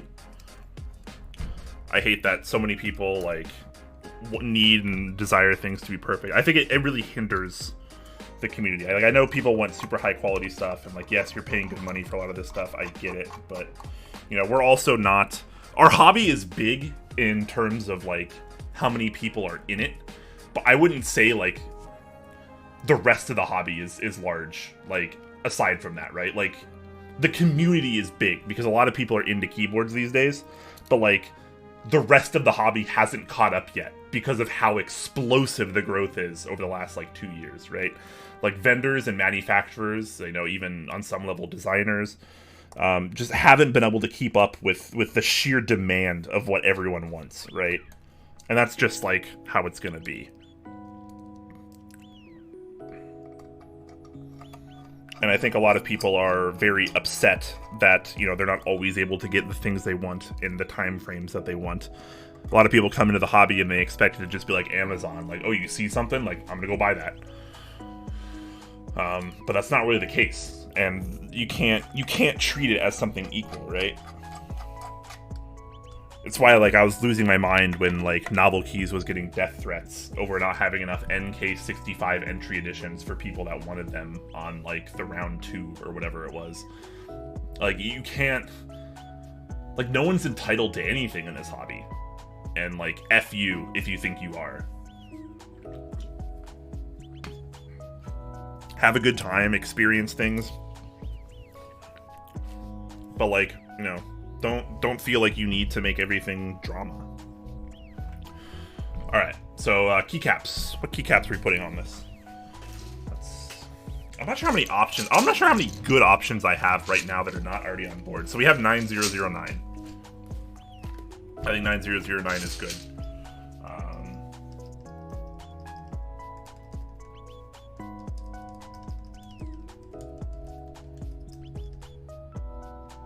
Hmm. 9009 is a perennial favorite. Yeah, I mean, 9009 is classic, right? Like, that's always going to be one of the tops for me. What else can I put on here? I had GMK Noel on here before, which I did like on here quite a bit, actually, but I'm not going to put that back on here, because it's already been on here. So at least not now, I'm going to put it back on here, but 9009 is an option. I don't think GMK Yugo would look very good on here, but that's an option. I have Cafe. That's probably not very good on here either. What about 8008? I have to take it off a board. I'm gonna... Do I have a mod in chat? Lunar, are you still here? Or any of my mods? Probably not. If I was a mod of this channel, I probably wouldn't watch either. But I need to make a poll. Put together a poll. I'm not gonna put Cafe on here. As much as I really want to put Yugo on something, I don't think this is the board for it, but I really want to put this on something. Oh, you are here. Okay, could you make a quick poll for me, please? A keycap poll. We'll do GMK 9009. This is round 3 for anyone that cares. So GMK 9009. We'll do GMK 8008. I'll have to take that off a board, but that's okay. I think that could be an interesting option. We'll do GMK Dual Shot. That'll be option number 3.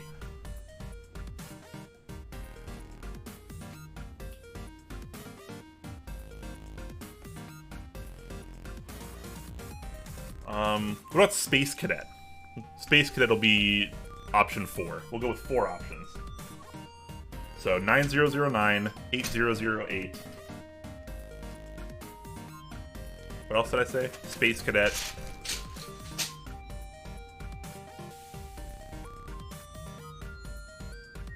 What was the third set I had? 9009, 8008, Space Cadet, and... What the heck was my 4th option?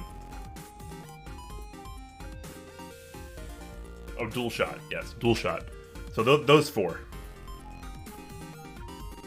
So GMK Dual Shot, GMK Space Cadet, GMK 8008, and GMK 9009. Those are your options. Double Shot? Close enough. It means 2, right? Okay, cool. Yeah, those are 4 good options. So vote in that poll, guys. It's right at the top of your Twitch chat. Please vote on that and decide my at least my initial keycap destiny for this board. hydrate while you do it.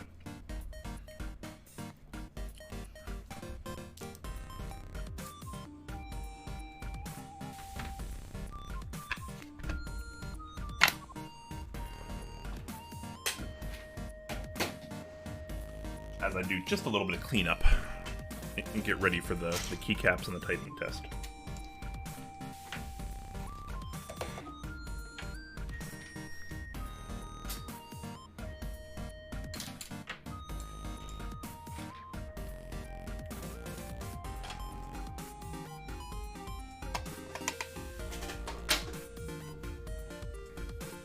Space Cadet is one of my all-time faves, so I'm biased. That's fine. That's fine. That's what the vote's for, right? Pick the one you want to see on the board. Doesn't matter how biased you are in this case. It's actually one of my favorite sets as well. I think it's really, really, really superb.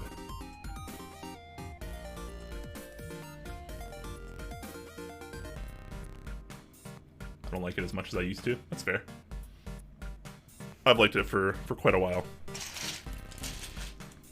Space Cadet is literally leading 5 votes to 0 on everything else. Vote in that poll, guys. Vote in the Keycap poll at the top of your Twitch chat. I'll get Space Cadet ready, just because it seems like that's the one that's going to win. But please feel free to vote for any of those. I'd really appreciate it. While you guys are voting, I'm going to go use the little boys' room. It'll just take me a moment. Like I said before, I've been drinking lots of liquids, so it was kind of inevitable. I'd have to pee at some point in the stream. So, sorry about that, guys, but I'll be right back. Won't take me long. Vote, vote, vote.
Alright, I'm back, guys. You still voting? It's like Space Cadet won hands down, 7-2 to 0-0. 9009 R3 was cucked? Was it? What was wrong with it? Mine's been totally fine. Oh, the funny Dixie mods and also had warping issues? I have no issues with mine. I actually I don't mind the modern mods. I don't need it to be the original mods. I think both are totally a valid choice. But personally, I like it. It's a little bit more cleaner in my eyes.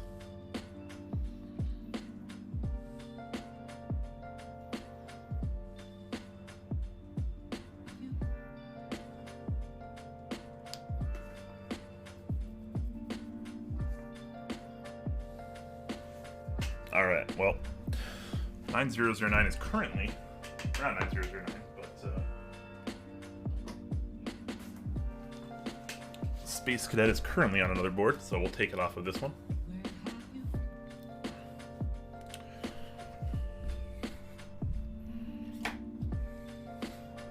This is my Holy Panda X60. Steel plate. Remember when steel plates were cool? Nobody even uses steel plates anymore.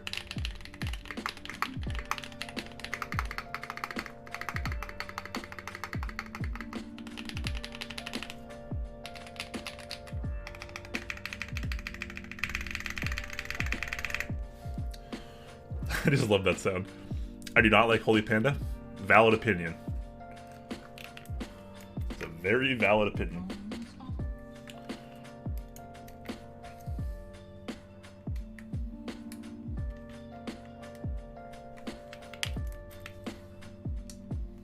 We'll do a quick transplant here. I'm actually kind of curious to see how this set will look on here. Obviously, like, Space Cadet's, like, I wouldn't really call it a neutral set, but I think it does work well on, like, a lot of different aesthetics.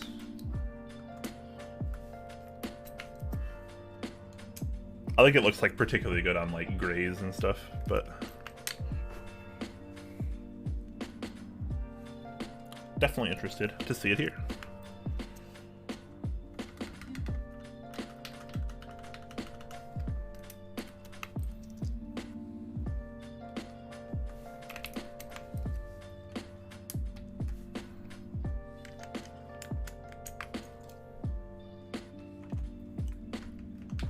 It's a nice board. It is a nice board. Has some issues. Definitely has some issues. The Noxury X60 group buy was it was an adventure, that's for sure. Do you remember when individuals ran group buys and it wasn't a vendor? Pepperidge Farm remembers. I think the board itself is really cool. It just had a lot of issues. The group buy and the board obviously had some issues as well. Mine wasn't terribly affected, thankfully. Kind of a bummer though. Some people got some lower quality boards. USPS actually beat up the heck out of this one. Which is why I actually don't buy insurance on USPS packages anymore, because it doesn't matter how much insurance you have on them. They don't care. They're still going to give you the minimum.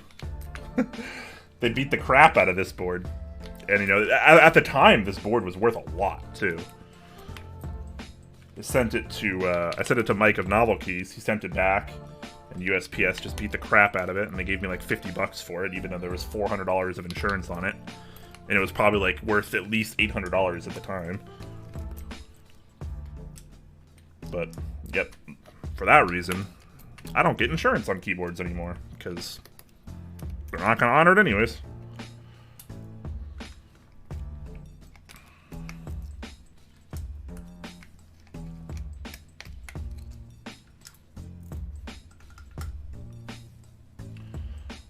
What are the switches at the bottom of the bottom board? These are Holy Pandas.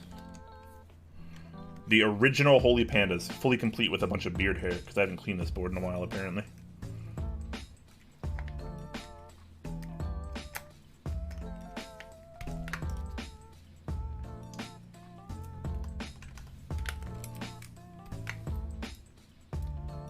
Why do they look like that? Oh, okay, I see what you're saying. Nah, this is the original Holy Panda recipe. Get out of here with your salmon-colored Halo True stems. That's not the original Holy Panda. I'm not sure why that one started taking precedence over like the clear stem, because I think the clear stem just looks better. This is how I've always done it. This is how I prefer it. Ironically enough, these are actually Halo True stems. These are from pre-production Halo switches. So these are very much the original Holy Pandas before Halo switches even hit the market. So these were actually from Halo True switches, but this was before they changed the color of the Halo True switches to that like salmon or whatever the heck color it is. I don't like the color. Which is why I'm always kind of bummed out when people do Holy Pandas and they use that color of stem. I think it's just wrong. Personally.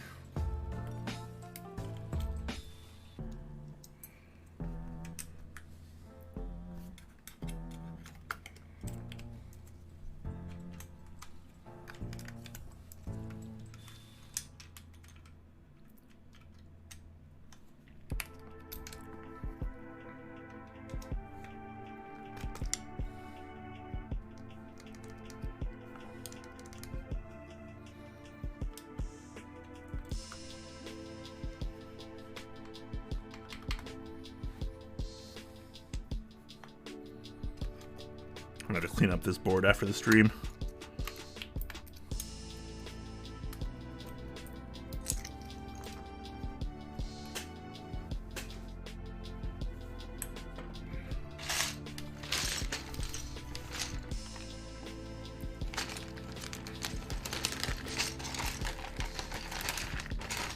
This is Grandma's Holy Panda? That's right. The original. Your grandma's recipe. That good stuff, you know? Alright, what do I need here?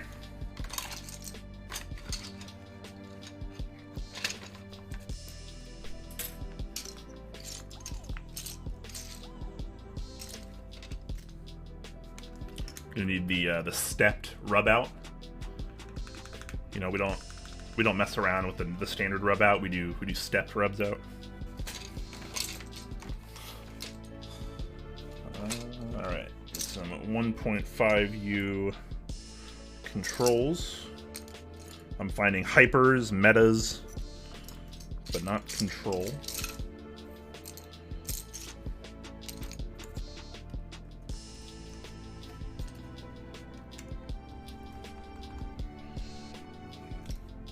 That's too big. Yeah. There we go. There's one of them.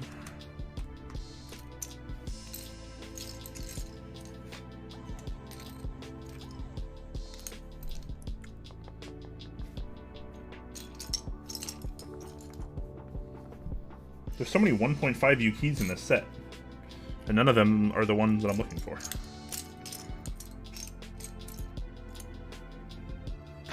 Surely it's not missing, right? Because that would be like totally the thing that would happen to me. I mean, thankfully I have lots of different... Oh, here it is. Very nice. Maybe I should just use the hyper ones.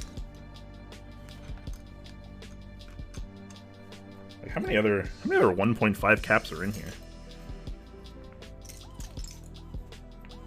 We got super, hyper. There's a meta.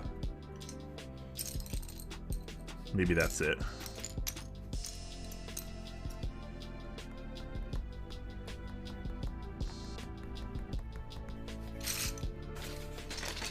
Maybe I'll use a couple of these.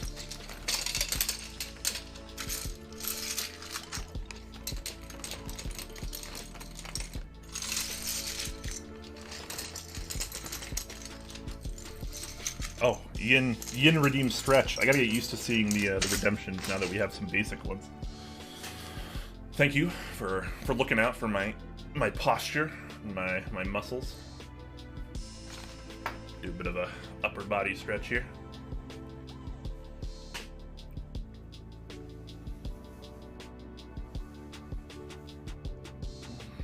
First of its name, that's right. Quakums is the founding father. I am indeed the initial discoverer of the Holy Panda. I used gray Yak housings with Halo Clear. That's the closest I got. That's fine. That's fine. I think all the Yak variations are totally fine, but I prefer them with the clear stems versus the true stem.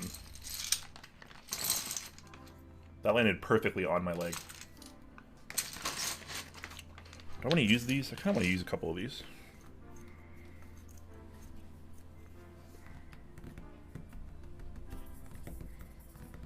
Nah, I'm overthinking this.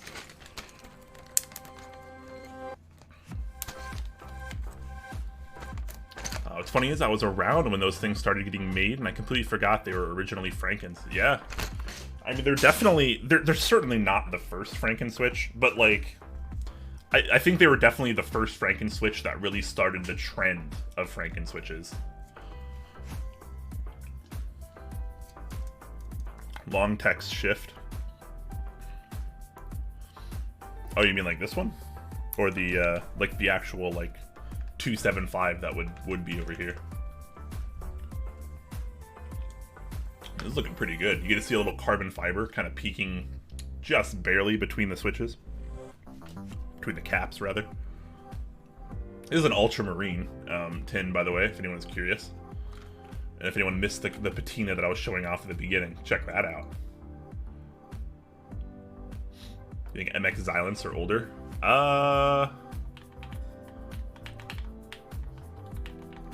What was MX Silent was... When did MX Silence come out? MX Silent might be older. That's fair.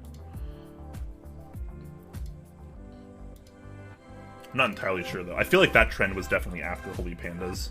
Like, at least that's when I started seeing them, like, at meetups and stuff. MX Silents were pretty popular. That's a Cherry MX Silent stem in a Zelio housing, if I recall. I think some people were kind of cheaping out a little bit and using the Alias housings, which I think some people had success with, but maybe not everyone.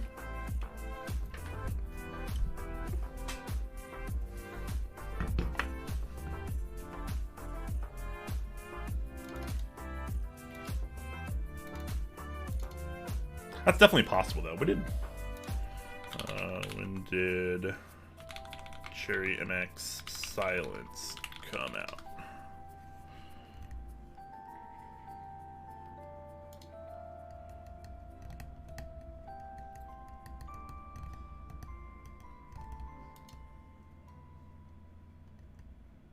Why can't I find the answer to this question?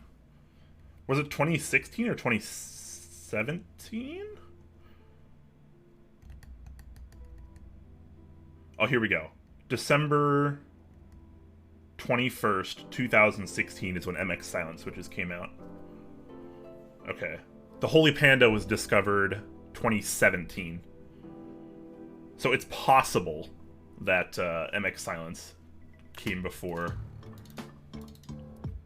Holy Pandas.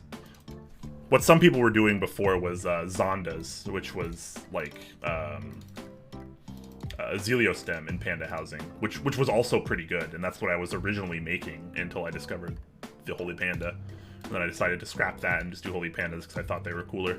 But the Zonda was pretty awesome as well, right? Like it was like a more intense, like traditional tactile, which, you know, kind of fit the bill for a lot of people trying to do things that are like ergo clears, but like just like a stronger ergo clear. The kitty cat? That's right. Alright, well, let's go ahead and pause the music here and do a little typing test.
That's not at all what I was expecting, if I'm being honest.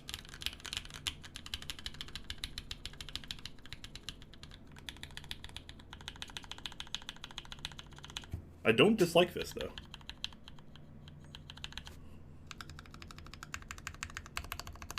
As my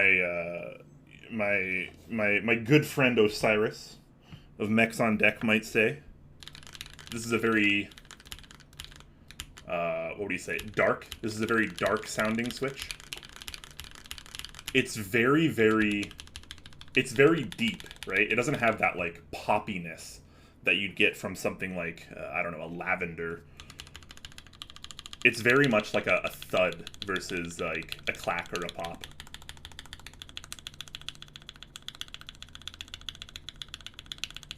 Because it's a little clacky. There's a little clack to it.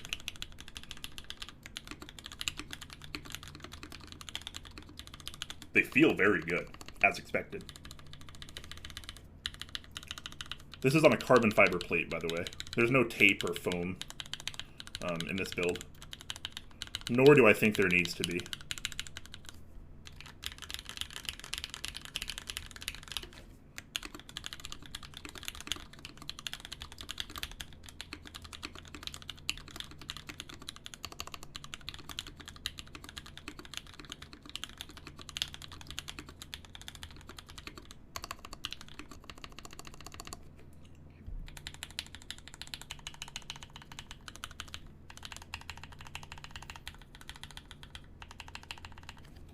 Is this Ultramarine? I found that Nautilus, Laser, Eclipse, and maybe Umbra just go very well with Ultramarine. I can believe that. I'm not a big fan of Laser or Nautilus. Actually, Nautilus is kind of cool. I'm not a big fan of Laser. Eclipse and Umbra, I can see that. I think those would be awesome. I don't have any of those 4 sets.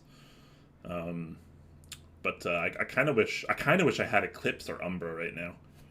Although I think Space Cadet actually comes out pretty well here. I think this is kind of a nice combination. Maybe it doesn't match perfectly, obviously, but like I'm also not the guy that feels like, you know, it needs to be perfect. I mean, shit, I ran GMK Cafe on the E Ultra Hot Fiel for a long time, and I actually thought that looked fantastic. And a lot of people are like, "What are you doing?" Like, I don't care. I don't care. I'm just doing me. But yeah, this is the Ultramarine.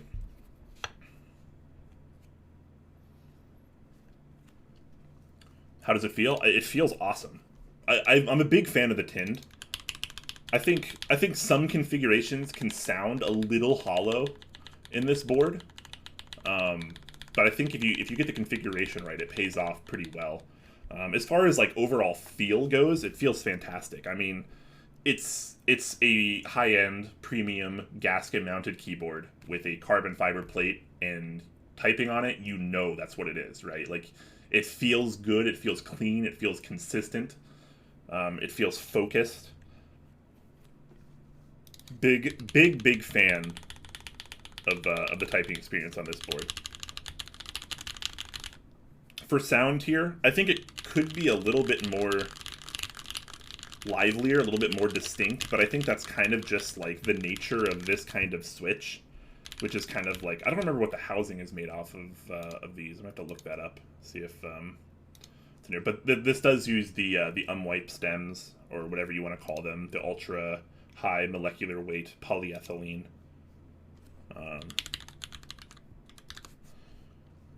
Stems, but I'm not sure what the housings are made out of here. I'm gonna see if Kinetic Labs has that information on their site. I'm gonna guess probably not, but I'd be really happy if they did.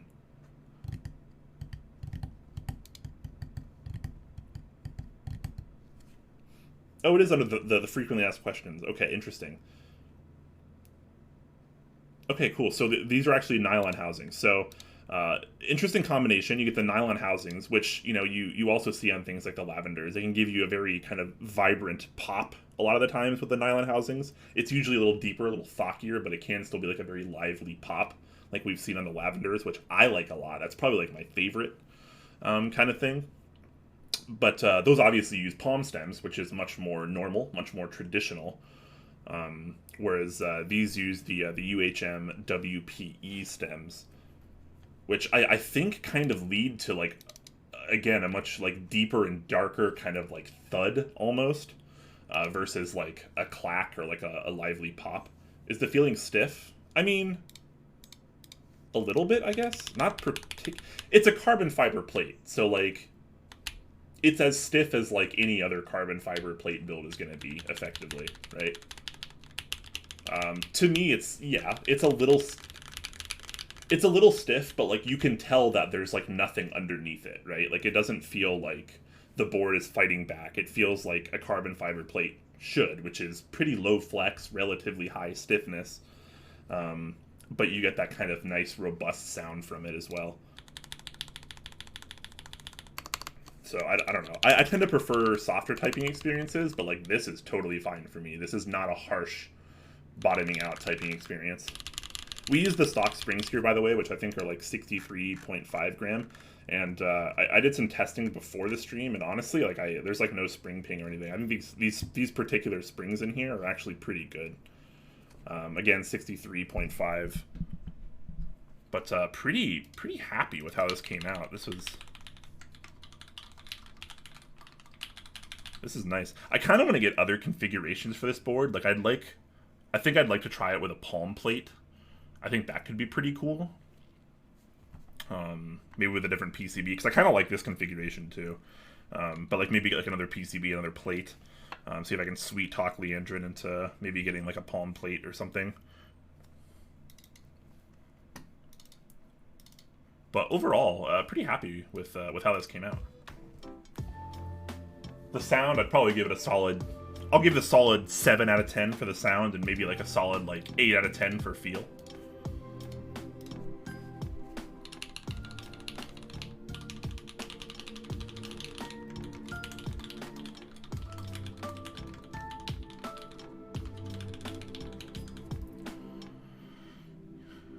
You see how the switches are kind of deep? Yeah, definitely. I was kind of explaining it more as like, it's a little bit more of a thud versus like a clack or a thok.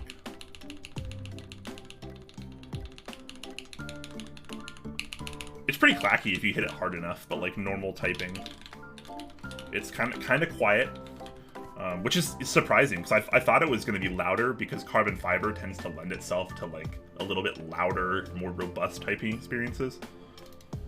But these switches definitely take it down a notch. This is kind of like an elegant build, right? It's not as assertive as some of the other things I've put together, which is fine. Not everything needs to be intense.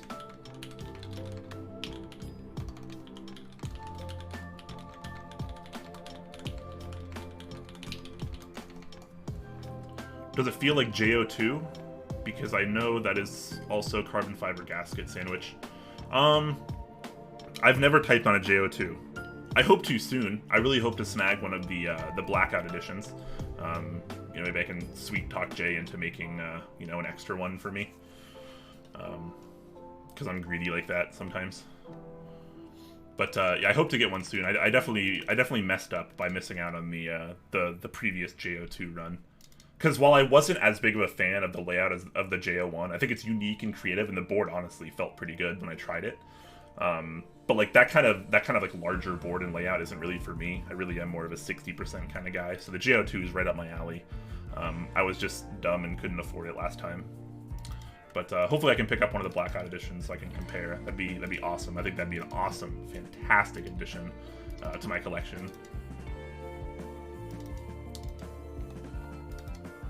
So yeah, hopefully I can answer that question better. But yeah, haven't typed in the JO2, but assuming it's kind of similar to the JO1, because I think the original JO2 and the JO1 actually use the same mounting system. I would say this is maybe a little bit less soft. The JO2 original mounting system is a little softer because it kind of has those, you know, you have the 3-layer gasket, right? You have the gasket that goes above the plate, there's one that goes below the plate, and then there's one that kind of sits in between, if I remember correctly. Kind of like the Kepler as well. That tended to be a little softer. Like you could tell that the entire plate assembly moves down and up just a little bit, whereas this, you can tell the plate doesn't move. It stays there, but the gaskets still kind of take a lot of the impact and the reverb from the typing experience, which is kind of nice. So this definitely isn't as soft as I would imagine a JO2 is, but obviously still carbon fiber. You're not going to get flex, but you're probably going to get a little softness. But as far as flexibility goes, I don't think you're really going to get much flex on either configuration for the boards. You should have built it with cherries. Maybe. I like branching out a little bit too. My goal, something I want to make blatantly clear, guys, is my goal isn't always to make like the best keyboard of all time. It's to try new things. The journey really is the entire thing for me. I don't care about endgame. I don't care about having like the end-all be-all like ultra ultimate keyboards with like the best configurations ever. Like if I happen to like, you know, come onto that just like based on like building how I would normally would, awesome. But really it's just trying out new things. These switches are brand new to me. They're relatively new to the community. They're brand new to me. And so I just wanted to try something out in a board that I really liked and I was kind of familiar with the typing experience on to, you know, kind of give the Switch a chance to shine. And I feel like while it might not have turned out 100% the way I was expecting, none of my builds really ever do. No keyboard build ever really seems to, in my opinion. You know, I still think we got a pretty awesome result here, and I'm pretty happy with the way it came out. And again, I tend to rebuild boards a lot anyways, so like there's no guarantee that it's going to stay this way. I was originally intending to put some Cherry MX Blacks in here, which could be like the best or one of the best configurations for it. However, I wanted to try some new switches that I weren't familiar with. I've built with Cherry MX Blacks dozens of times, both modern, vintage, retooled, you know, heavy use, new old stock, you name it. I've built with Cherry MX Blacks way too many times, and I'm very familiar with them. And are they good in a lot of configurations? Sure, they definitely can be, but we wanted to try something different today, and I think that's very much the embodiment of my keyboard journey. I don't do everything else like I don't do everything the way everyone else does. I don't want to be like everyone else.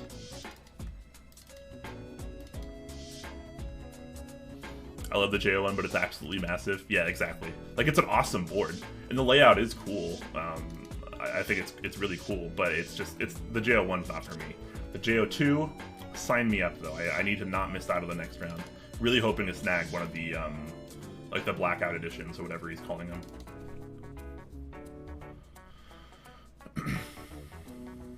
Sorry, my stream cut out. Does the carbon fiber feel stiff with the gaskets? I don't... Yes and no, I guess. It's too hard a question to answer, right? Like, is it a stiff typing experience? Kind of. It's a stiff typing experience because it's carbon fiber. If you've typed on carbon fiber before, you know it's not like soft and flexy like Palm or polycarbonate, right? Those are a lot more flexible. Those are, you know, a lot softer. Carbon fiber definitely has a little feedback, right? It's a little firmer, definitely a little stiffer. But as far as the gaskets are concerned, yeah, it's probably a little stiffer than like a JO2 would be, like I was explaining. But I mean, it's still soft in the sense that like you can tell you're typing on a gasket-mounted keyboard, but you can also tell you're using a carbon fiber plate. Hopefully that makes sense. Why are Cherry MX switches becoming popular? Cherry MX switches have always been popular, right? It used to be that you weren't actually a keyboard enthusiast, you know, until you used 55-gram vintage MX Blacks in your Korean custom, right? Like, that's how the community used to do things. So, I mean, they've always been popular.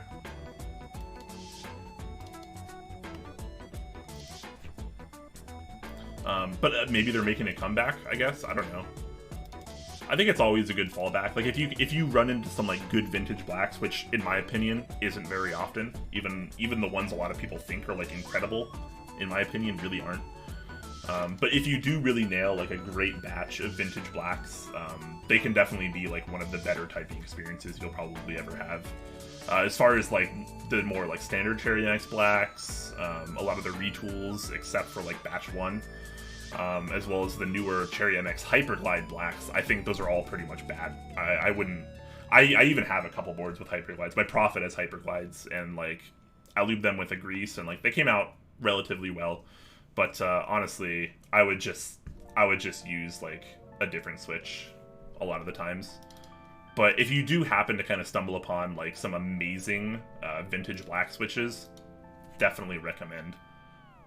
So yeah, in short, this could get rebuilt with some Cherry MX switches, maybe some Vince if I can come across some good ones again. It's been a while since I came across some good ones, but I do have some batch 2 retooled blacks, which are all right. After like breaking in and lubing, they'll definitely be like pretty top tier. So I was thinking about using those in here, but then my Hippos arrived, and I was too excited not to use them, and this was a board I already had unbuilt.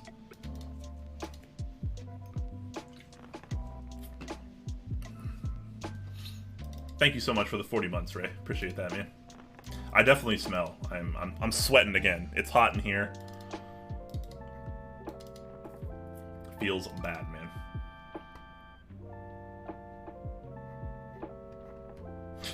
Oh shit, he lives? Yeah. He's doing big boy stuff, probably. He's racing. He's beating people in racing simulators. That's what he's doing. But yeah, does anyone have any questions? Now that we're at the tail end of the stream here, the board's built. We've listened to it. We've typed on it. We've given some opinions and feedback. Anybody have any final questions before I find someone to raid here? As well as who are we raiding? Who's online right now?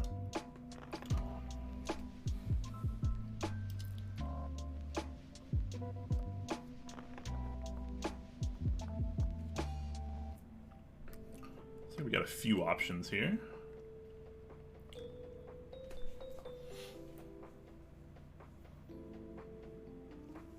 Treeleaf says, "Thank you so much, Mr. Quakums. Your stream has been so helpful and kind." Thank you so much. I appreciate that. The kind words mean a lot, man. They really do.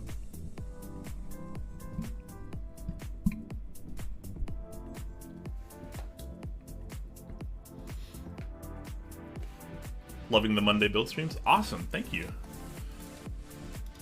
I am too. They definitely have been helping me mentally, so I very much appreciate you guys coming to hang out, showing up. Even you lurkers out there, you're not talking in chat, you're not interacting. That's totally fine too. Appreciate all of you.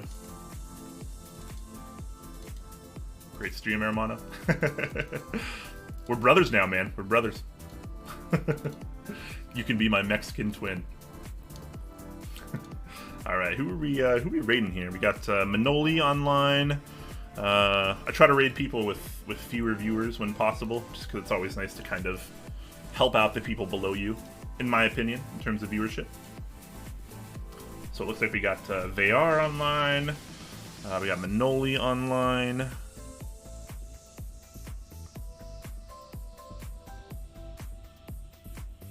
There's other keyboard streamers, right? Ark is online. See. I think we did VR pretty recently. We did Ark not too long ago as well. Let's do Manoli this time. We'll raid Manoli.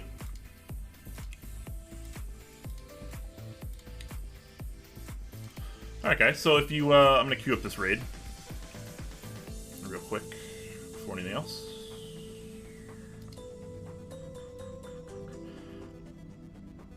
Alright, cool. Queuing up this raid now. Guys, thank you so much for hanging out. Really does mean a lot to me. Hopefully you either had a good time or you learned something, or at the very least you enjoyed aspects of this build or stream. Really do appreciate it.